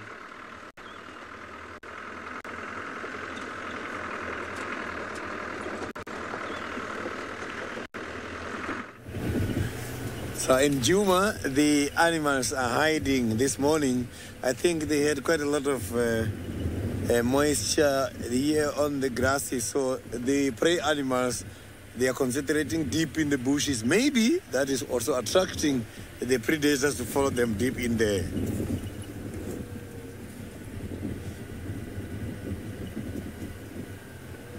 So the sun is out at the moment. So it's difficult to concentrate much more towards the eastern side of the reserve where the sun is coming from. When it's at the horizon, it's always a challenge in the morning.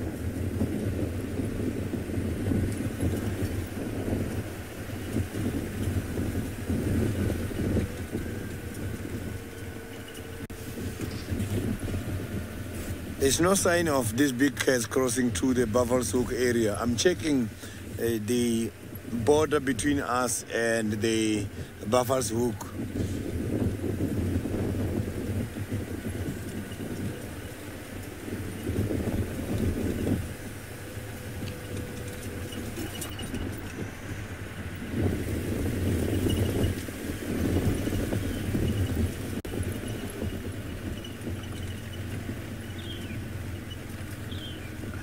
RJ, there is a lot of stories about the elephants and their graveyard and their mourning. Yes, the elephants, normally you will see a lot of bones together at the same place because they do go there and mourn. But I haven't seen a place where the elephants, when they're about to die, are all heading to that place just to die. I have read the materials also showing that it does happen, but I'm not sure if this is scientifically proven or is just maybe something people saw which happened somewhere else. Yes, elephants, I have seen them going to mound by the elephant graveyards, by the areas where there is other old dead bones of the others. So, but if the elephants are dying at the same place when they're old, it means we were going to have quite a lot of bones and the head and everything at the same place all the time, because it was going to be kind of a rule or kind of an instinct. And if there is an instinct, it means all the elephants must do the same thing, going to the same place. So we were going to find everything piled at the same place. I'm not saying it's not happening as I indicated. Yes, some of the studies are saying they do that, but I haven't seen it happening in real life.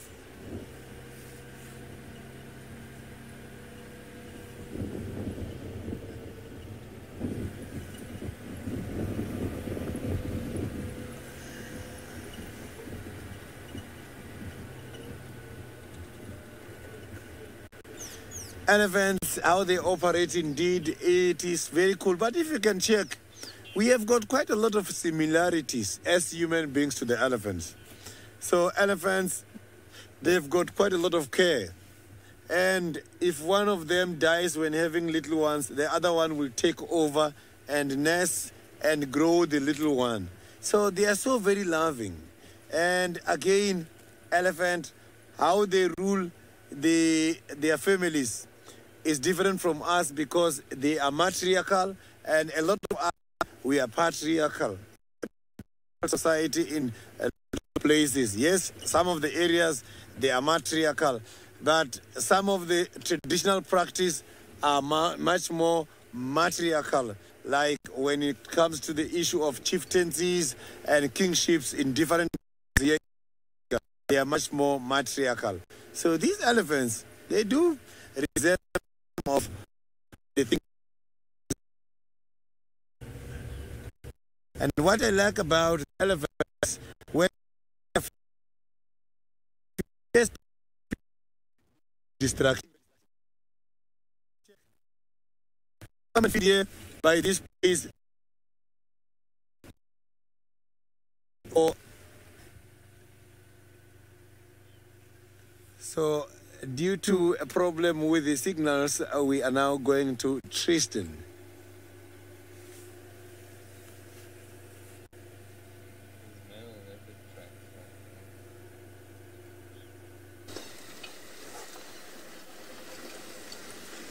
Well, hopefully those signal issues get sorted out.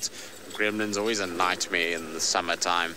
They seem to breed and populate, and it takes a bit of dry conditions to get rid of them once again, but we shall valiantly battle on. Poor Conrad has had a tough time of it the last couple of days, but luckily he's got reinforcements. Marcel arrived back from leave yesterday, and so I think Conrad will at least have some semblance of help when it comes to fighting off gremlins over the course of the next few days. Well, actually, it's a never-ending fight really with them. They just seem to crop up and kind of come no matter how much you do to fix things. Anyway, it's beautiful, beautiful light now at this time of the morning, so we're hoping that we're going to find something of interest that will be pretty. We were thinking about going to the hyena den, but on the way to the hyena den, unfortunately, somebody else got there before us, and they said there's no sign of any hyenas at all. So we're now thinking about just doing some loops around the eastern side of Djuma and just seeing what's going on. Lots and lots of tracks for Ellies, but they've all gone south into twin dams, bar the ones that Sydney has. And so, I don't know, let's go see what else there is. It's been quiet from an antelope point of view this morning. We've been trying to, kind of obviously with the drone, but seen very few impalas, and that's about it. So I wonder now if the sun's out a little bit and getting a little bit more golden coloration and things are getting a bit warmer, that we're going to start to see some of the animals actually moving about a bit and coming out of the thickets. That's the hope, at least. What's wrong, Jean-Andre? What do you want to show everybody? Jean-Andre wants to show everybody something. Jean-Andre, show everyone. What have you got there?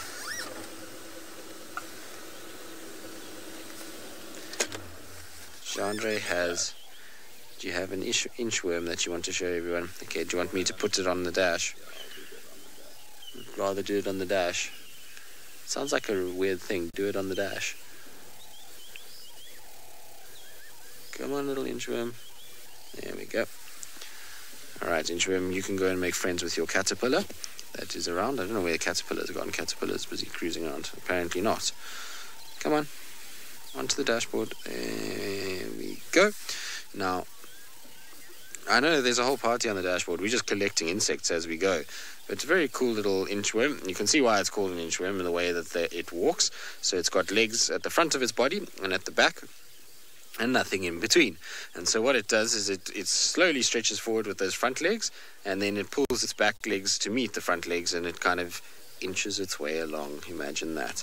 So it's, I suppose, a fairly effective moving strategy. It seems to work quite nicely for these guys.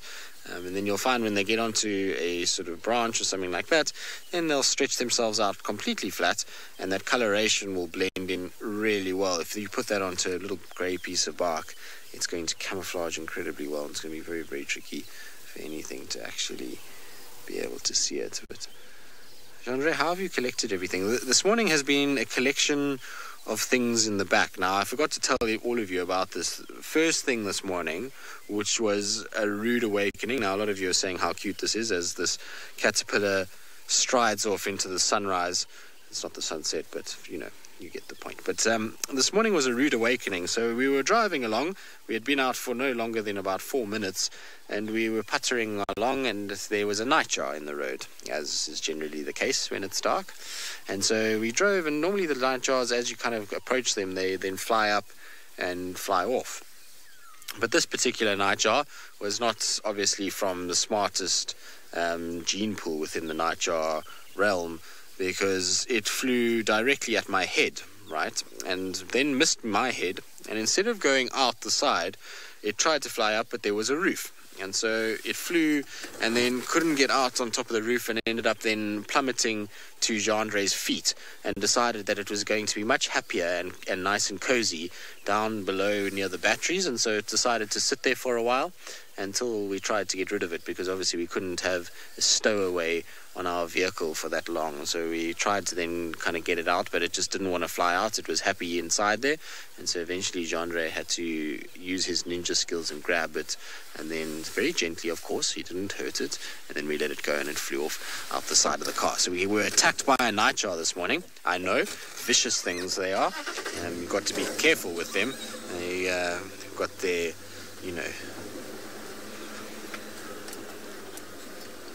no, definitely not the smartest nightjar in the flock by a very, very long stretch, Emma. He wanted to be our friend, she or he, difficult to say, but unfortunately it would have been a mess, and probably being friends with that nightjar in the car would have led to not only a lot of mess inside the car, but also probably hurt itself. It probably was looking for snacks. There was a few flies buzzing around the lights, so no, I'm joking. It's because basically what happens with nightjars is they see light and they actually sometimes can hesitate, and so as it's kind of flown off, it somehow managed to get between the roof and the car, and then it was done for because it couldn't go up at all, so, or out the sides because of the bars, and then it just got caught inside there. So it was just a victim of circumstance. Shame, we're giving it a bad reputation, but it was just merely a victim of circumstance more than anything else. But as you can see, we have now another bird that is very delighted that there's been a lot of elephants around, because elephant dung means a proverbial buffet of food. Now, of course, as people, we're very fortunate that we don't have to go rooting through... Is that a hyena? Yeah.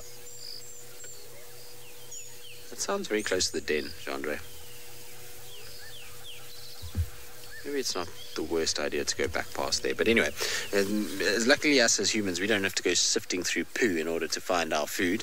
And we can, you know, get things all nicely wrapped up and neat and clean. But if you're a hornbill, well, you've got to use your beak, and you've got to break food open and even grab some of it, and then lift it all up, and hopefully you'll find some tasty little morsels underneath. Now, of course, there'll be all kinds of things that will feed off this, from beetle grubs to, you know, dung beetles often are around.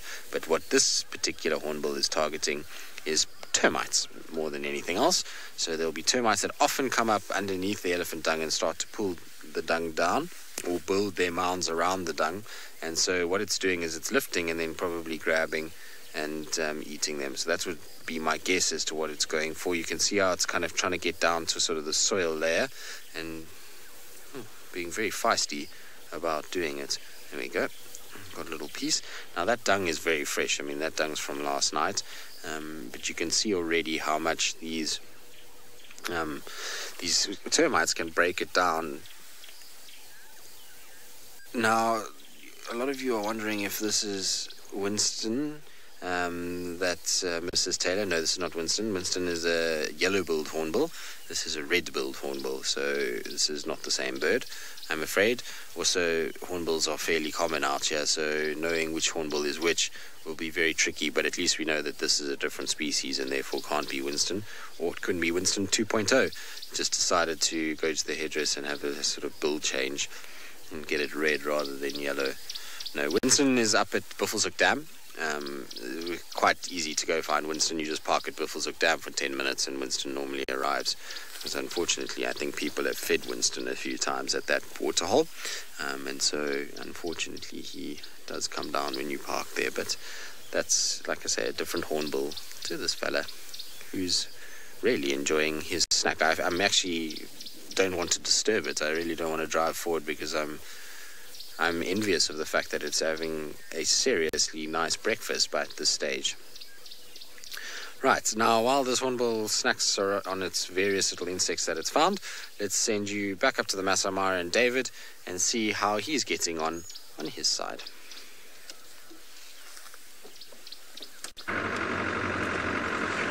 Very good. What I want to do now is to look for any herd of buffaloes, 2 buffaloes, 5 buffaloes, 20 buffaloes, and see if we could have any lions close by. But also, I was talking, we're talking to another viewer by the name of David earlier, and he was asking whether the shepherd tree leopard has been spotted. Well, this is his domain, this is his area, and you never know. We might also see him if, of course, we miss the lions. So the shepherd tree leopard lives around this particular area. We'll also be chancing on him as much as we are looking for the sausage tree predator lions. We'll just see how lucky we are. And this is one particular area, I would guess. One of those, either the leopard or the lions would come out. But first, let's see if you're lucky to get the buffaloes. It's about a week since they were last seen the lions, and I think it's Lauren who saw them last. And Ali, we say, wow, it's very green. It's true. And we haven't gotten the rains yet, what I would call the long rains. Long rains should be here by now. I don't know what's happening. A lot of, global warming or what people may say. And the weather has been quite erratic the last couple of years. But if the long rains come, it will even be much greener than it is now. So you imagine it looks this beautiful now. So let's wait and see how it will be in a few weeks. Let's see what Manu might have spotted. Maybe some birds in flight. Look at those egrets there. And that is so cute. Very good. Good job, Manu. And Ellie, you see the background of the greenness there. And the cattle egrets in flight. And I'm sure they're going to look for some buffaloes. And the buffaloes will always disturb the grass as they eat. And that's the destination they're doing. Excellent work there. With all those graders that you saw there that help fix our roads so we don't get stuck. Cookies, you say the birds have what? Taste buds? And I'm sure that I got your question. How beautiful to see them fly.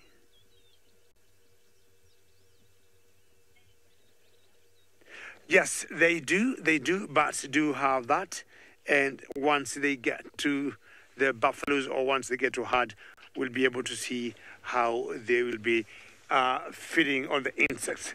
Now, let's see if we can get one road where we can just branch to the left and get actually in the grassland. We just need to get one paved road that will be safe for us and keep driving, stopping, and use the cameras. What would happen if we would have the lions in the grass moving? We all know once in a while they keep flicking the tails in the air, and that is what will help us spot them. Manu already introduced me to these birds flying in the air, and I think it's a good thing you're doing. You want to catch those ones too? And I hope Ellie's still watching the greenness there. So these are what you call cattle egrets. And I just love that motion and how they keep flying.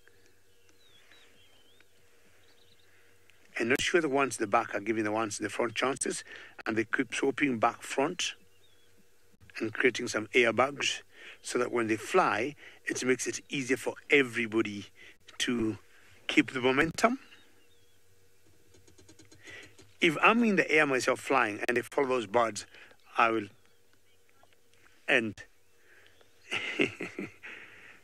The lionheart, you say they look like, in the ocean, and yes, that's exactly how they look like. But unfortunately, or luckily here, we are on land, and that's the huge difference. But I'm sure you're still enjoying that lionheart to see them flying over the savannah. It's truly green. Where I come from in my village, it's much drier than this. It's not as green. Gabriel, you asked whether eagles are migratory, and I would say not. Most of the eagles that we got in Africa, and especially the ones that we have in Kenya, they are not migratory. They tend to remain here, and if they would do what we call intra-migratory, just moving from one country to the other. But they will not maybe move, say, from Europe to Africa. They tend to remain where we are. Now, I'm talking of martial eagles, excuse me, I'm talking of crown eagles. All the eagles you'll think of, the wild bugs, they tend to remain here. They do not migrate. I mean, so long as they have enough to eat, so long as they have the right breeding grounds, they'll have no reason to migrate. All right, you're going to cross this model stream here. Have water all around the yap. Sorry about the dust, Manu. And we want to go a little further from where we've been seeing the sausages. If, of course, the buffaloes move, they also tend to move with them. And until the wildebeest will come in the next 3-4 months, they'll keep depending on the buffaloes to survive. Now, I'm at one vantage point, at a very high point, and I just want to give you a view of where we are. All right, but before we get ourselves a location, we might first have to send you to Sydney and see his latest as you enjoy that view of the savannah.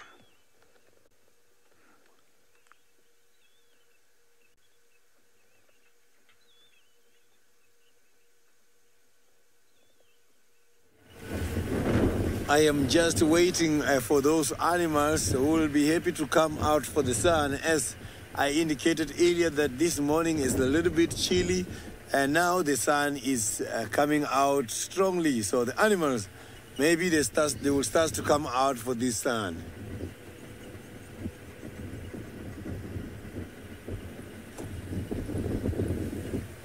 So at the moment I can see that the grass is everywhere here next to the roads. They are fully grown and they are now on a climax stage. They are on their highest stage of development. So now is seeding time. I can see that they are starting to get dry. The seeds now in fluorescences as well is losing the hairs.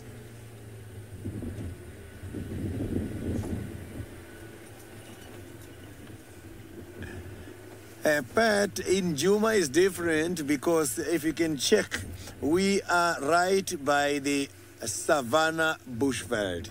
and we are at the intermediate stage of savanna. South Africa has got quite a lot of different biomes. Biomes are those large ecological areas where the vegetation is different with its own animals and climate. So where we are by the Lowveld, and here by this Lowveld, the vegetation is different from the Highveld. There is even Highveld where the bush is just much more thick. So here, at the moment, we have got a combination of grassland. We have got a combination of grass with the thick bushes. So now, before Tristan loses a beautiful sighting, let's go back to him.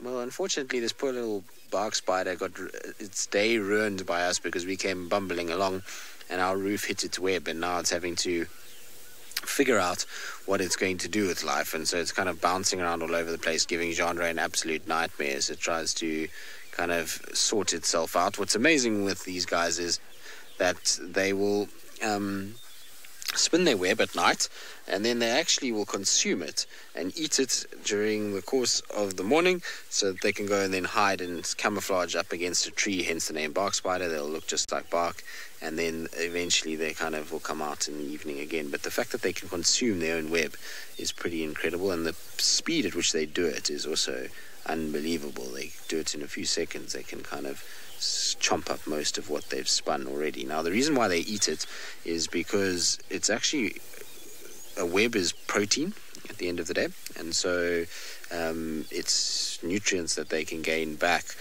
after using it through obviously the spinnerets. They can then gain it back and be able to kind of feed off it. But it's a very busy little spider. You can see it's bouncing around all over the show, and like I said, it's making Gendre's life very, very, very tricky by doing it.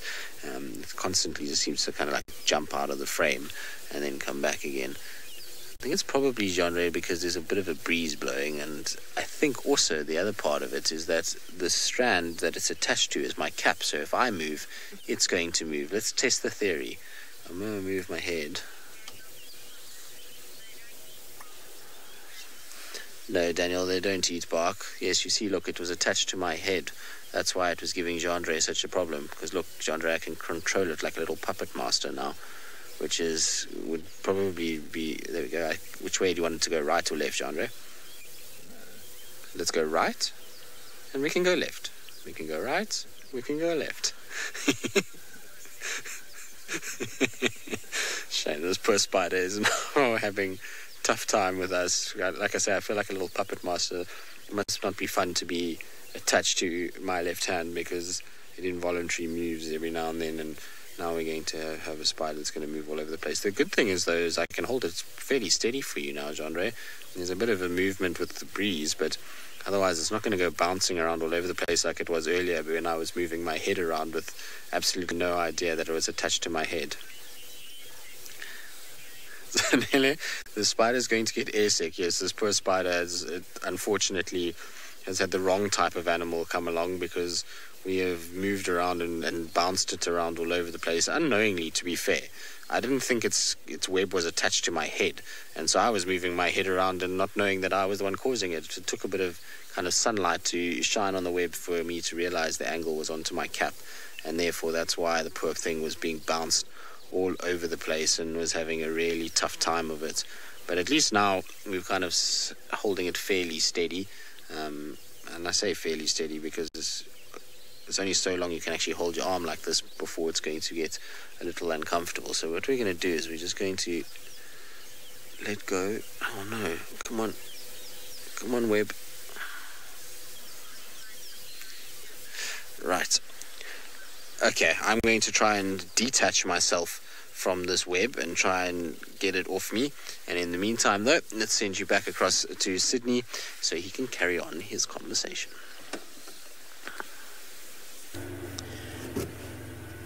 Oh, welcome back, and I'm just going to carry on from previous because there was a question involving the animals hiding in tall grass, and I was explaining to you broadly about how it works and the different terrain and different areas and how South Africa is shaped like in terms of the biomes. So I was saying, when you come to this area where we are, it's a combination of grasses and trees. So it's not just grass, and the trees can be able to hide animals more than the grasses. So here, animals were in the grasses, yes, they do easily get disappeared, but the grasses are not as tall as the grasses in Mara. In Mara, the grasses are densely populated than here in Djuma. In Djuma, the grasses are not as tall and densely populated. So South Africa has got 7 major biomes. And these 7 major biomes, you find biomes such as Savannah, which is here where we are. You will find the Fynbos biome. You will find the Namakaru biome. You will find what is called the succulent Karoo biome. And you will also find the grassland biome. And you will also find some of them, I'm just losing them because when I went to the secondary level, I learned the 7 major biome. And when I passed the secondary level, I went to guiding and I still learned the 7 major biome. But when going to the university to do conservation, I then learned 11 different biomes in South Africa. That it means is going to be added by what is called Indian Coastal Belt. And we are going to have some of the biomes which is by the coast as well. And in total, it's going to be 11. So you can see that South Africa is very much rich in terms of the biodiversity and the different landscapes.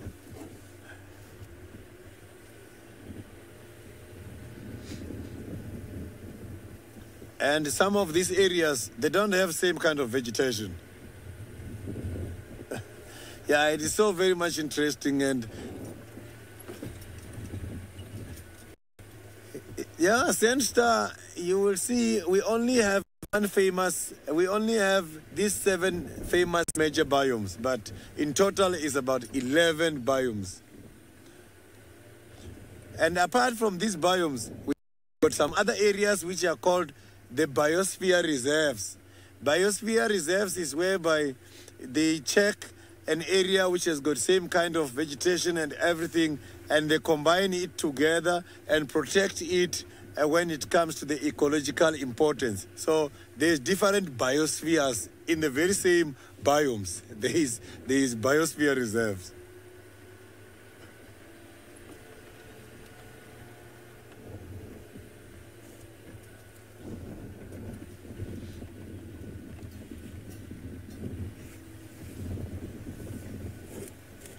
So now let's go back to David, who does not have the same kind of vegetation as ours, who is looking for something in the tall grass.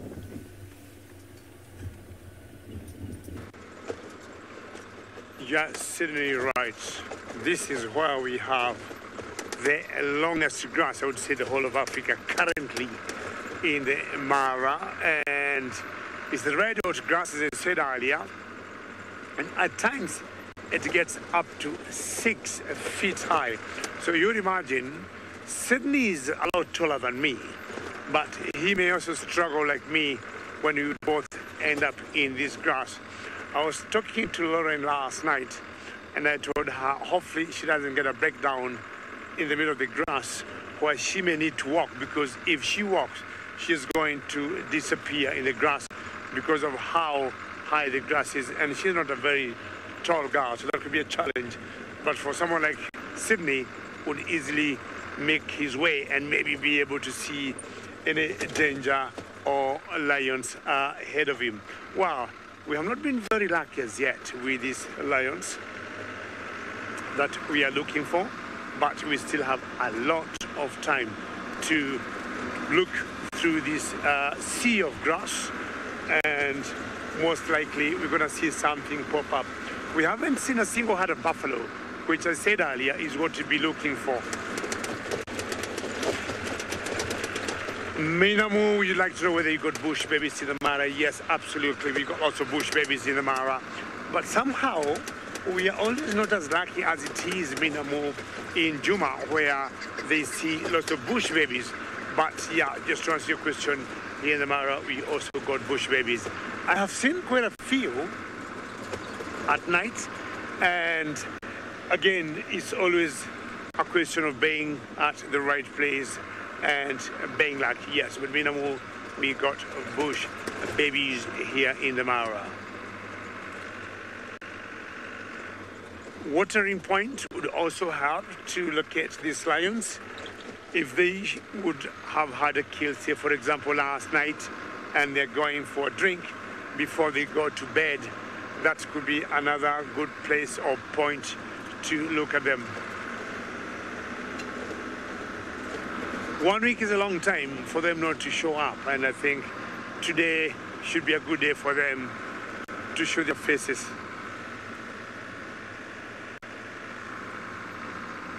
Now you want to know about the Taman Mounts and how big they are. What do I say?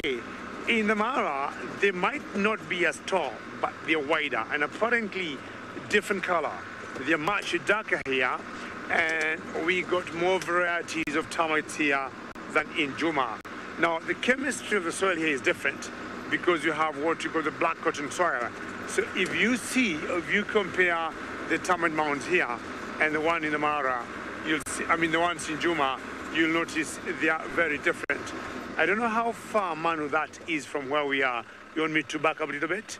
But there's one termite mountain there, and maybe you might show her how they look. You see that? That's a typical termite mound. For me, I would say this is a small one, but all the termite mounds you've been seeing in Juma and the ones in Mara, you can see there's a huge difference. They are much darker here. And again, as I said, it's because we got mainly the black cotton soil in the Mara, unlike the white sand that you be able to see in Juma. They also tend to be bigger. Other parts of Kenya, we got termite mounds that are 30 feet high. 30 feet high, not as wide, not as big, but they're thin, but of course different termites. And they are of clay soil and they get very high, and you'll get them further north of Kenya in some areas that are semi-arid. I got an eagle here. What are we talking about? Or is it a buzzard there, Manu? Let's find out who that is. About 1 o'clock, and I'm sure she's just sunning herself, and I'll be asking all of you what bird do you think that is. Hashtag SafariLive on Twitter. They will be eating rats, they'll be eating mites. Of course, if they get any insects, they'll be able to catch. I'm sure you've been seeing this particular bird a few times. And I'm sure Em in the final control, once she gets some answers, she will let me know how we are doing. And as I said, hashtag SafariLive on Twitter. What bird do you think that is? Is a bird of prey. And you can see she is popping her head up and down and definitely looking for some food. Who do you think that is? Very nice location she got herself in.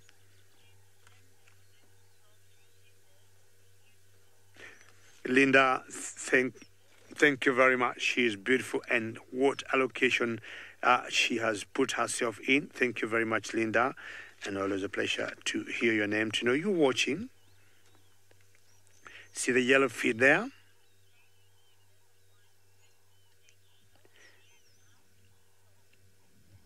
Concerting detective, what? Just a snake eagle. Good guess, but not quite. I would say it's not a snake eagle, not quite, but very good guess. Very close, very close. Keep trying. Hashtag SafariLive. Who do you think that is? I'm sure you'll get it pretty soon. Ali, you say it's quite pale for an eagle. I agree with you, yes. And that's one way to eliminate that is quite pale for an eagle. That's very good. That's very true. It's very pale because snake eagles could be a little darker than that. Zinala, buzzard, is pretty close. That's very, very good. Buzzard, that's where the answer lies.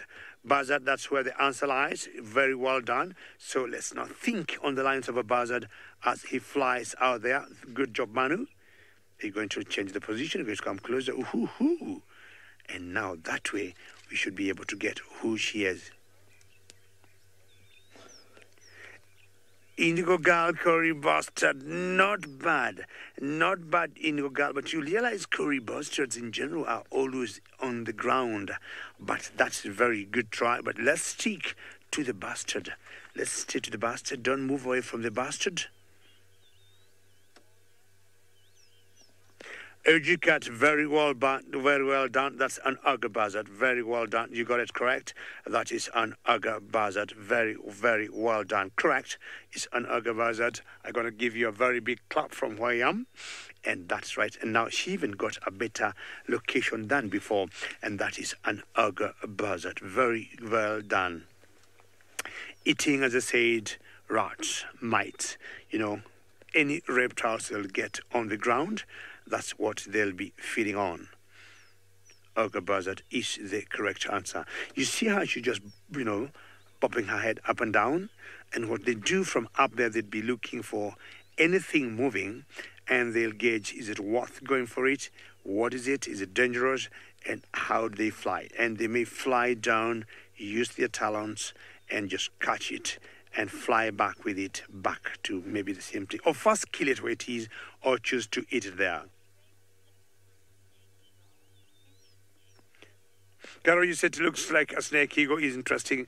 And if it would look like a snake ego, I would only say it should be like the black-chested snake ego, an immature one.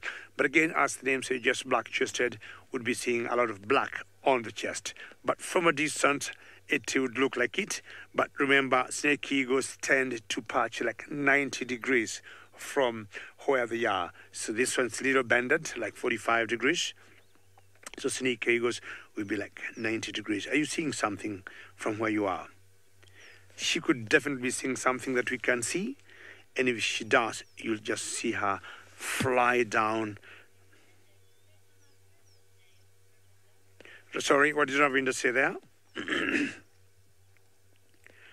Still watching the Aga Buzzard there and hoping she'll catch something for herself.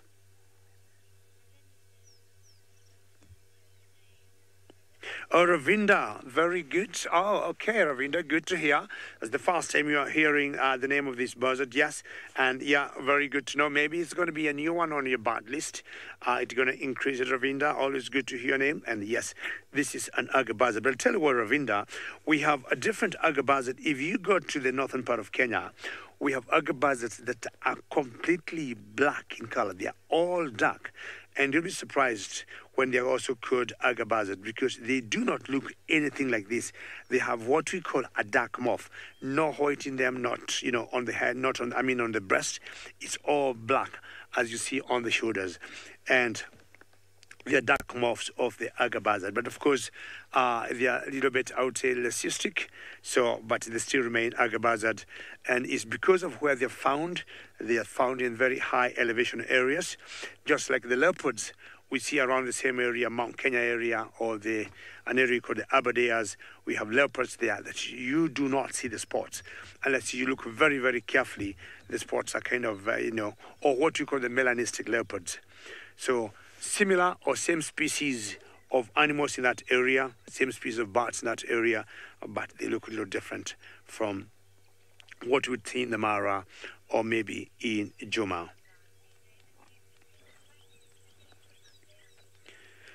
Excellent. Aga buzzard, hopefully you're going to catch something for yourself and we leave you there and good luck.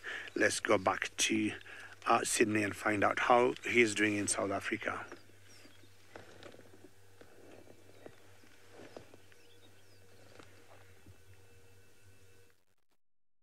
Towards between them, I have seen quite a few now enjoying the sun, which means also the big animals must be enjoying the sun, as now it's not chill anymore. The sun has covered the whole area at the moment. So I just want to quickly check here around the Twins Dam to see maybe there is some activities here.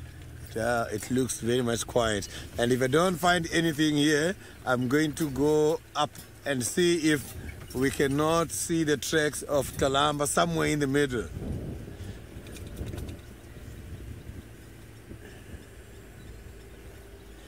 Yeah, at the moment the twins, it's very much quiet.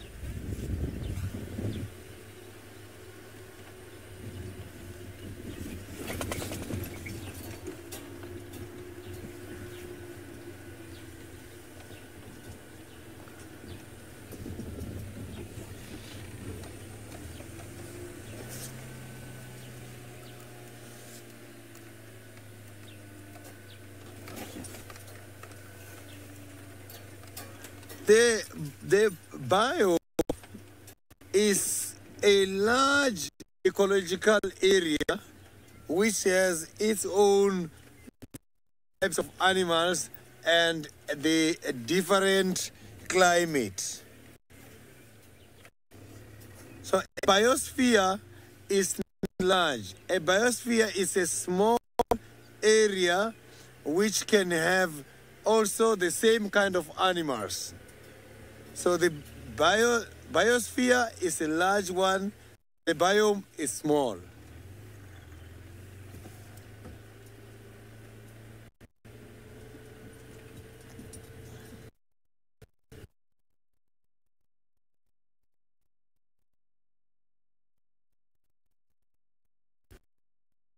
I don't know, but I know. So now let's go back to David.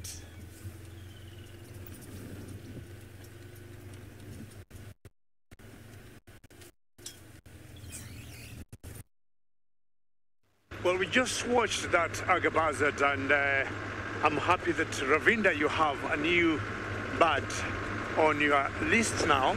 And as soon as we linked or we went to Sydney in South Africa, she flew down, and I think she got herself some kind of rat or a mouse. That was very interesting.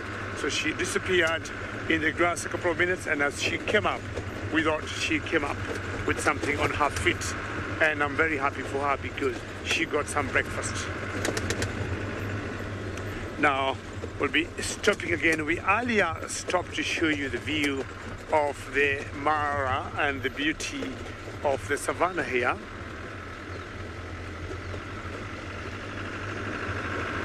Paula, how are you today? And I'm sure, or I'm trying to guess, your question is, do eagles ever crossbreed? And if that's your question, I do not think so, Paula. And I hope I got your question correct, as I'll be showing you, or one will be showing you, the views of this area. I'm not looking at any birds, Paul, that I know that will crossbreed. So, Paula, not even in the eagle family. And I would think, what do I have in mind?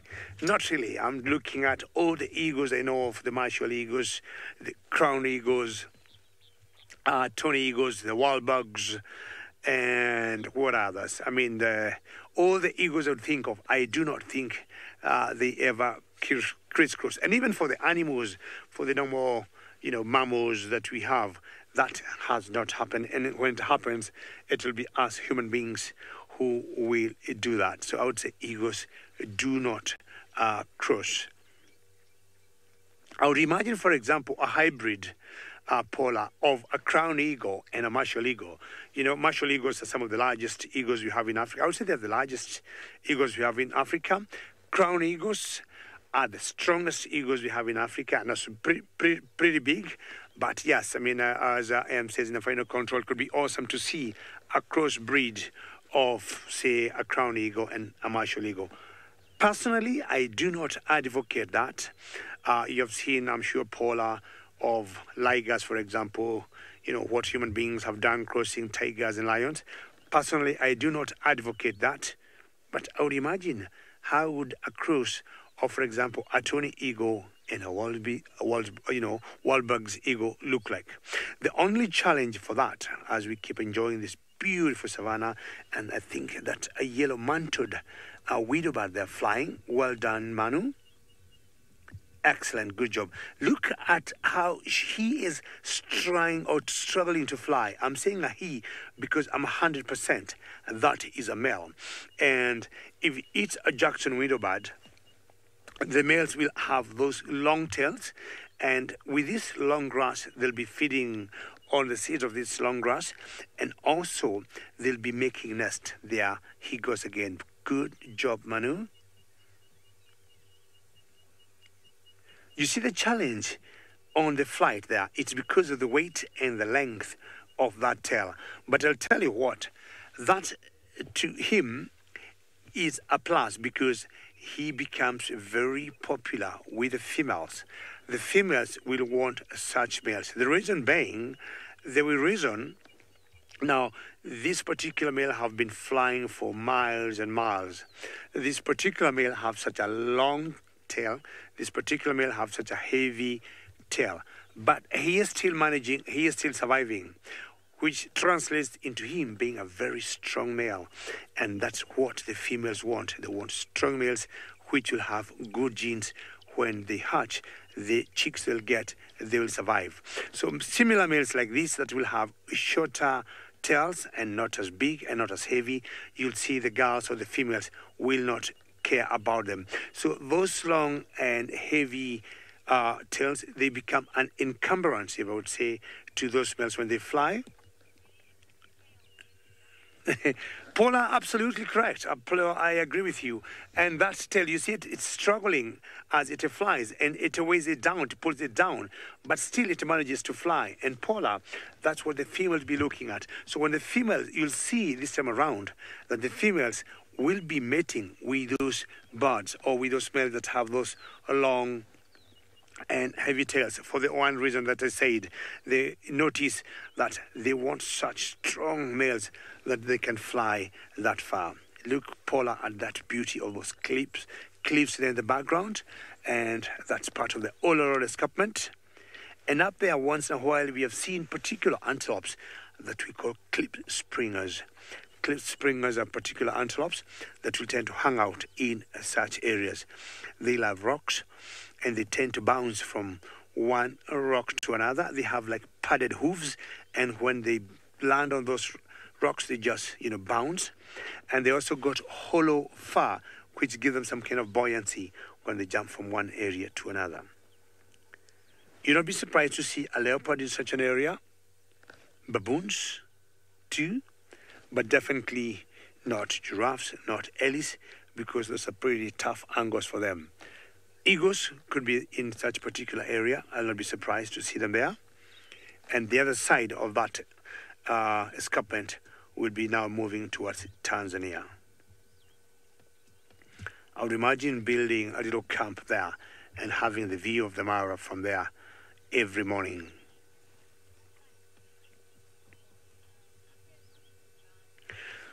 Very good. Thank you, Manu, for showing us the beauty of the Uluru escarpment.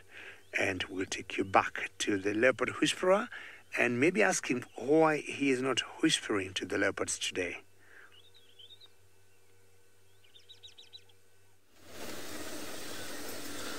Well, off to the Sausage Republic for David, down to the southwestern corner of the triangle. Such a pretty area that, actually, and always nice when you head down there. I'm sure the grass must be quite long now. Down in that area, it does get quite long when there's been a bit of rain and the migration's been out of town, so I'm sure it's not as easy to find the sausages as it was a few months ago, but hopefully David will get lucky and find them. We haven't had much luck either. It's been very, very quiet. Very few birds around, very few antelope.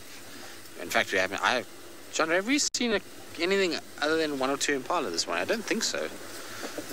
So it's been very, very quiet this morning on Djuma.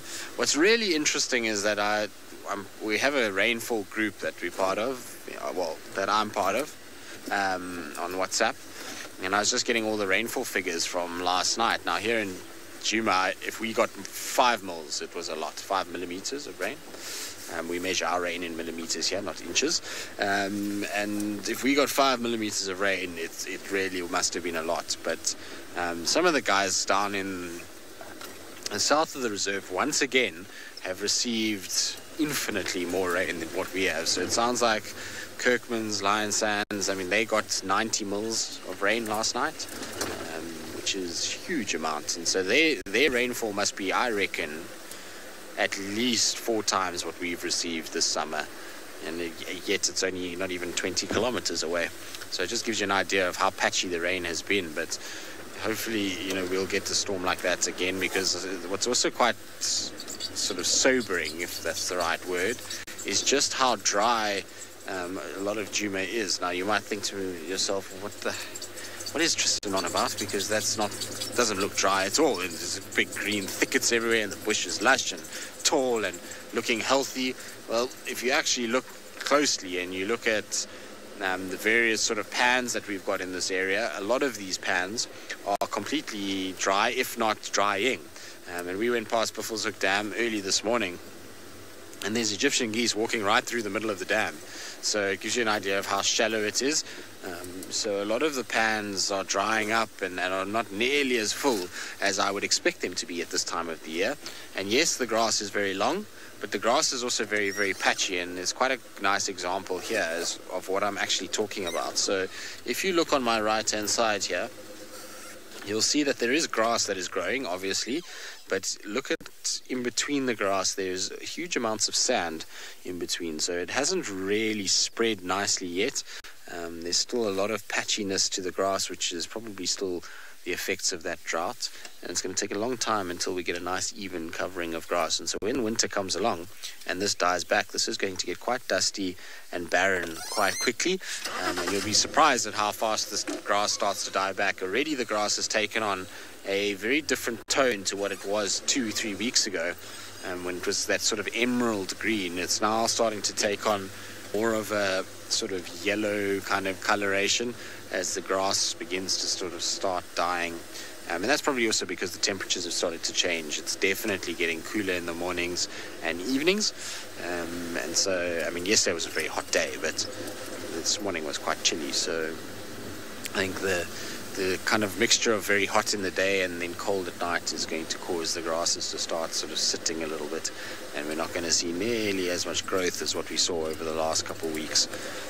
Well, that's if we get a really big storm and some hot weather, it might do it again. But I don't think we're going to get too many more major storms. I think we're in for one more. Jamie and I were talking about it. So a lot of you are saying it's quite disconcerting. It is a little bit disconcerting that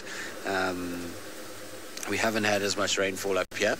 Look, we've had at least more than what we've been receiving in the past, and so theoretically we should be okay water-wise, but it's going to be tight again. If you remember, in November we had no water in Gowrie Dam, nothing in Twin Dams, very, very little in Treehouse, and nothing in Buffelshoek. And that's going to be very similar if we don't get more rain now. We're going to have a very similar end to our winter as we did this year, which, while it is disconcerting, it's unfortunately the way it is. We've got to just take what we can get, and hope that we'll get some sort of rain at some point. But at least parts of the Sabi Sands have gotten, which is good for a lot of the other animals to be able to find water. If they need to, they can push to the south and go down towards the river systems.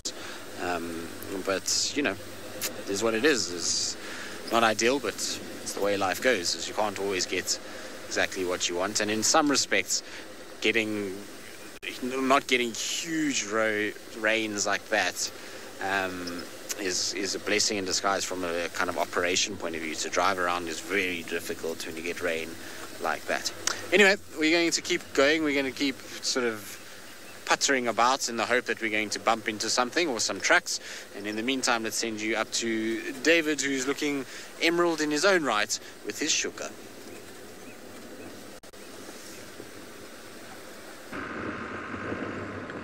Well, I'm staying in this green land here of the Mara, which of course blends very well with my Maasai shuka here.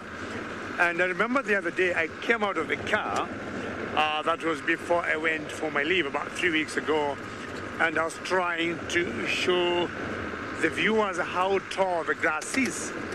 And apparently the times Mara gets dry, but unlike Djuma, you'll still see loads of green patches. I would say even when it's very dry, half of it remains green, and we got so many springs and wells around the Mara in general that don't dry completely. And those are the areas we'll always see the animals. So currently the grass is quite high, and as I said, until the wildebeest will come during the migration, that's when they're gonna bring the grass down. And I've been talking of buffaloes for quite some time. And funny enough, I passed here about 10 minutes ago on this road going that way, and now I'm going this way, and there were no buffaloes. But now we got some buffaloes, and most likely they could have been somewhere, you know, a little bit forward, Manu. Are you happy there? Okay, Manu says he's happy here. And so the African Cape buffaloes. And we all know they drink lots of water. So my guess is they came from a particular hill. That's how I missed them initially. And they're going down to have a drink somewhere. But as I'm looking at these buffaloes and finding out where they're going, let's first quickly go back to Tristan.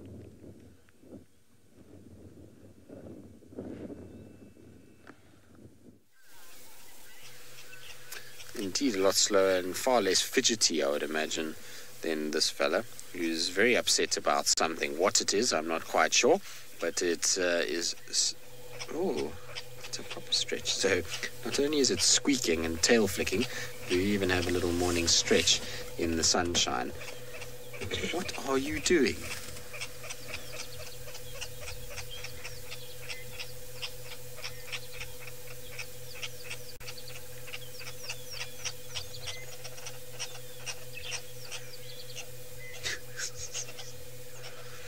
The only way to shut it up is to put its tail in its mouth. I don't know why. Exactly. This is definitely a squirrel that's had it all this morning. Very vibrant squirrel movements, jumping around all over the show. Lots of noise, scratching, grooming, stretching. What are you up to? I wonder if there's not another one around that it's kind of displaying for a little bit. Could be. I don't see any others though.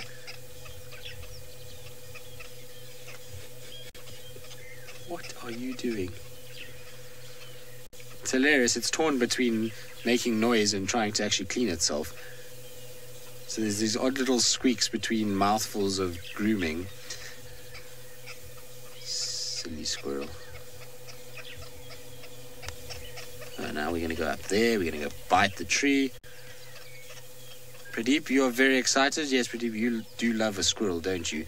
So I'm sure you're very, very excited about the fact that there is a squirrel that is being quite comical and super cute, actually, in many respects, and is now going to disappear out of view into the vegetation. You can still hear it, though. It's still squeaking as it goes about its business, but it's not alarm calls, that's for sure. If it was an alarm call, you'd find it would be fixated on one thing, watching and making a lot of noise from there, whereas this one is just bounding around all over the place. Maybe it's like when you get into the shower in the mornings and you sing a song, Jean-Andre, something like that. What do you think?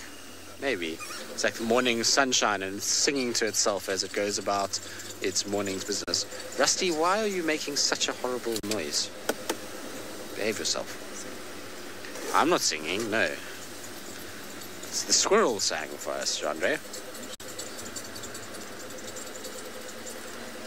Our Lara certainly looked that way, didn't it? It looked like a child that had ants in his pants, and it was jumping around all over the place and twitching and just being generally quite squirrel-like. They can be like that sometimes.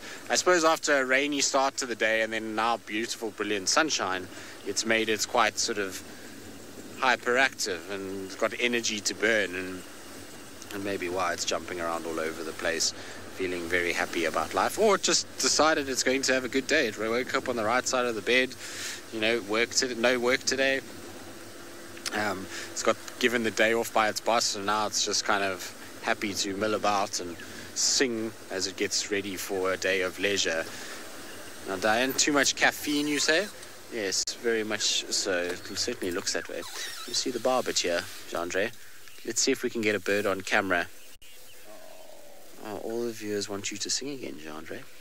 They said they would love to hear you sing again. Are you going to appease the masses, Jean-Andre? I don't know. What song would you like to sing, Jean-Andre? You want to sing about a bird? No, I don't know that one either. What do you want to sing, John Ray? You have to come. You're the one who's got the musical talent. What were you singing earlier today? You were singing something this morning. Weren't you hearing something about the hills are alive? The hills are alive with the sound of music. I hope you can all hear that. Why are all our cameramen opera singers? I don't know. Is Seb an opera singer? I'm sure Craig is also not an opera singer.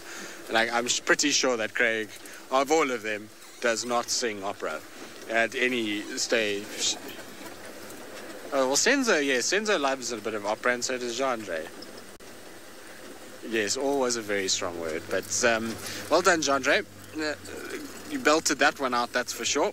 And certainly projected your voice quite nicely. The whole of Juma heard the hills are alive with the sound of music this morning. So very well done. Round of applause. Yes, no problem, no problem. I'm sure everyone will be so happy to have heard your voice grace their airwaves.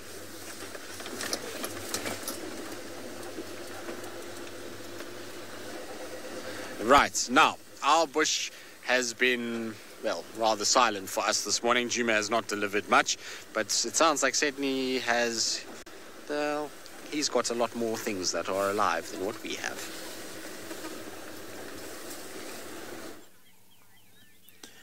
So you can see I've got a beautiful and tall animal, the giraffe, who is walking now swiftly, which is what the giraffe means, one who walks swiftly.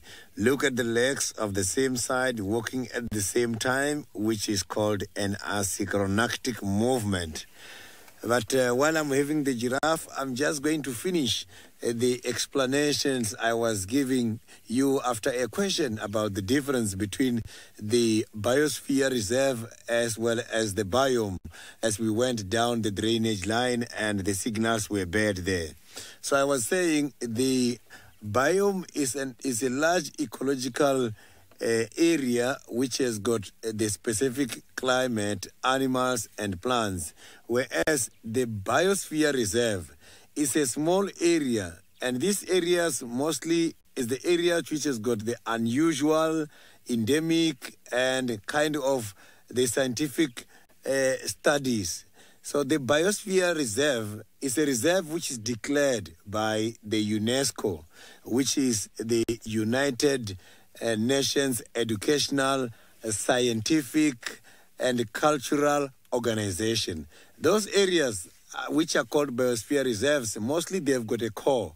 You might find that there is a threatened species which is about to extinct, which is protected, and you find that species is a core of that kind of biosphere reserve. I'll give you a good example.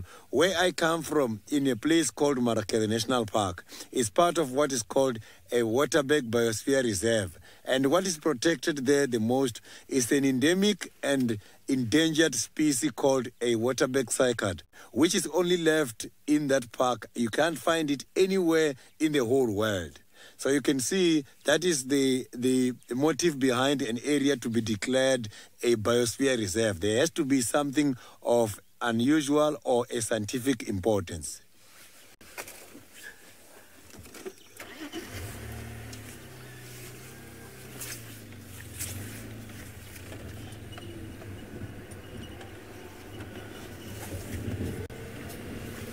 So now I am sure here where we are is part of a biosphere reserve called Kruger to Canyon, because there is a biosphere reserve called Kruger to Canyon here, and I'm sure this area falls under that biosphere reserve.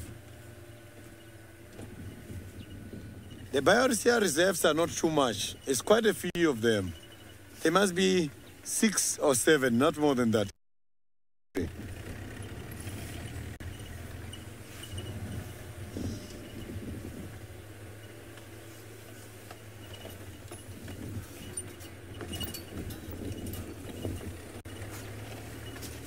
So now let's go back to David and see how his driving is going by the Masai Mara.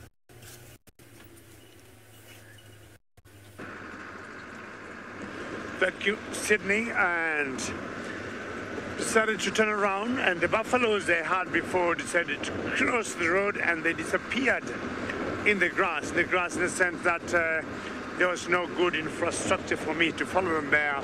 And I thought, wow, buffaloes, I'll be seeing you again later. Maybe let me look for other buffaloes and chance for the lions before time is up.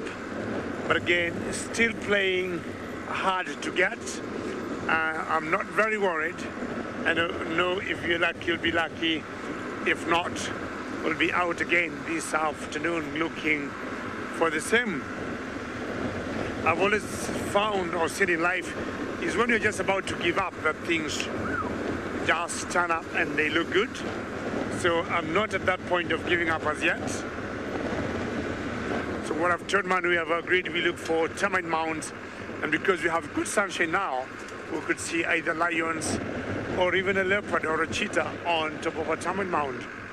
Who knows? Keep looking for more buffaloes, because that is what will help us locate these lions or any other animal. Apparently, Ravinda, very good question. How many leopards do I think are in the Mara? Very difficult question, Ravinda. We have always have this joke that we got more leopards than lions anywhere you think of in Africa, but they tend to blend in or they hide very well. Ravinda, this morning I've seen one leopardess before getting here, but she was in the grass. Where we are now, we have the shepherd tree leopard, I'm sure, Ravinda, you know. And with him, there's another female leopardess or another leopardess that lives in the same area. So it could be very, very difficult to tell how many leopards are in the Mara. I would say that would be a very difficult question. Unlike a place in Juma, as I try to get a position where you can see some hartebeests to the right, unlike a place in Juma where the leopards are known very well and you can know which ones they are. In the Mara, it would be very difficult, Rinda, to tell, sorry Manu, how many leopards there are. Very difficult.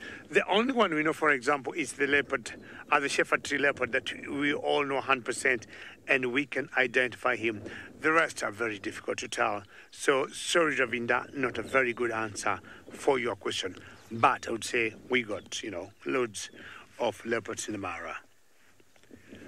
Cock's hartebeest, which every time I see them from a distance before my eyes focus on them very well.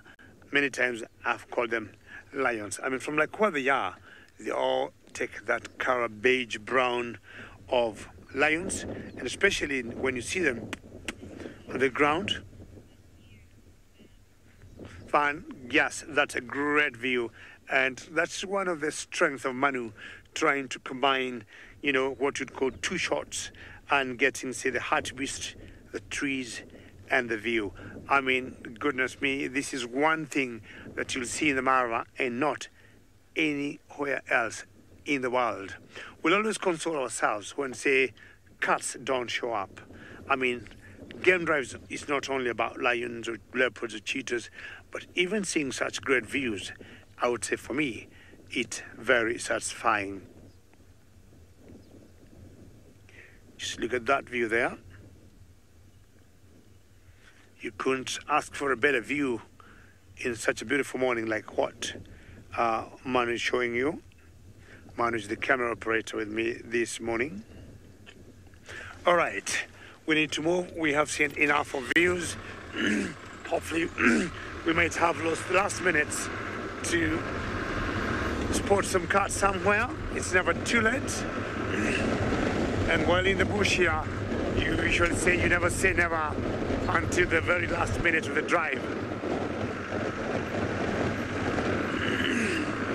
Not sure, my voice is getting a bit croaky because of the wind, maybe. By the virtue of me having been home a lot and not talking to anybody. I started talking yesterday and today, and I'll be getting some lozenges to maybe soothe my throat.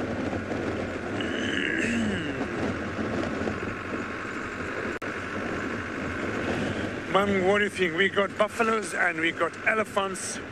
Would you want to put them in one shot? Yeah, let me know when to stop. It's nice to see these big herbivores.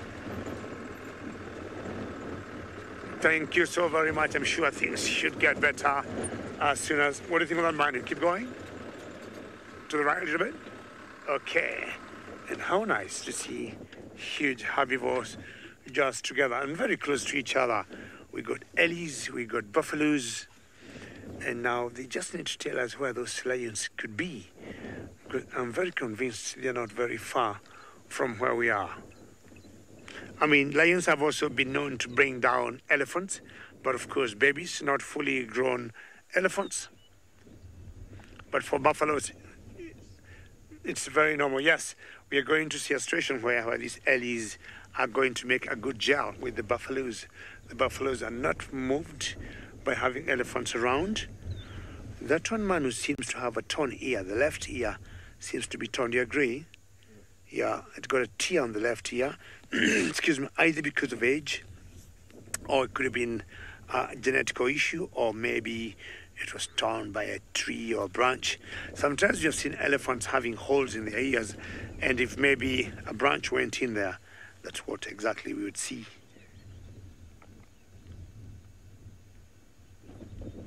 Great views, not why we shouldn't see any lions anywhere there.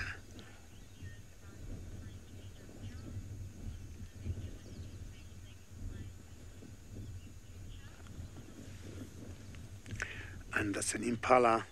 I'm not sure where she is going.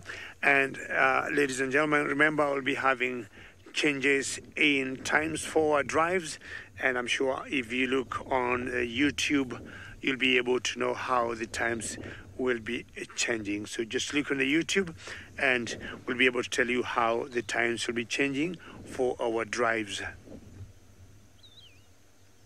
Hello, Ellie. So anywhere in that grass you see there, that's where I would guess our lions would be.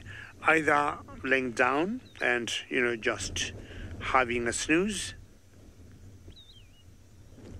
What great views we get here in the Mara Triangle.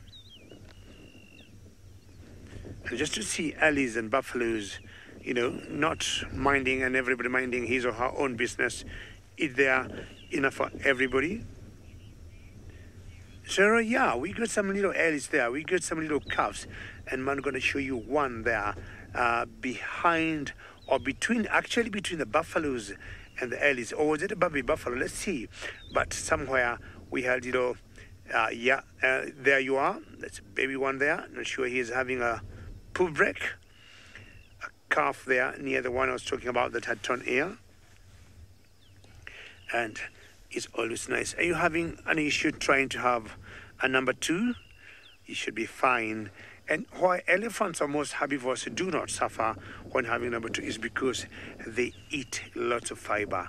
They eat lots of grass and, of course, plants and leaves and tree barks.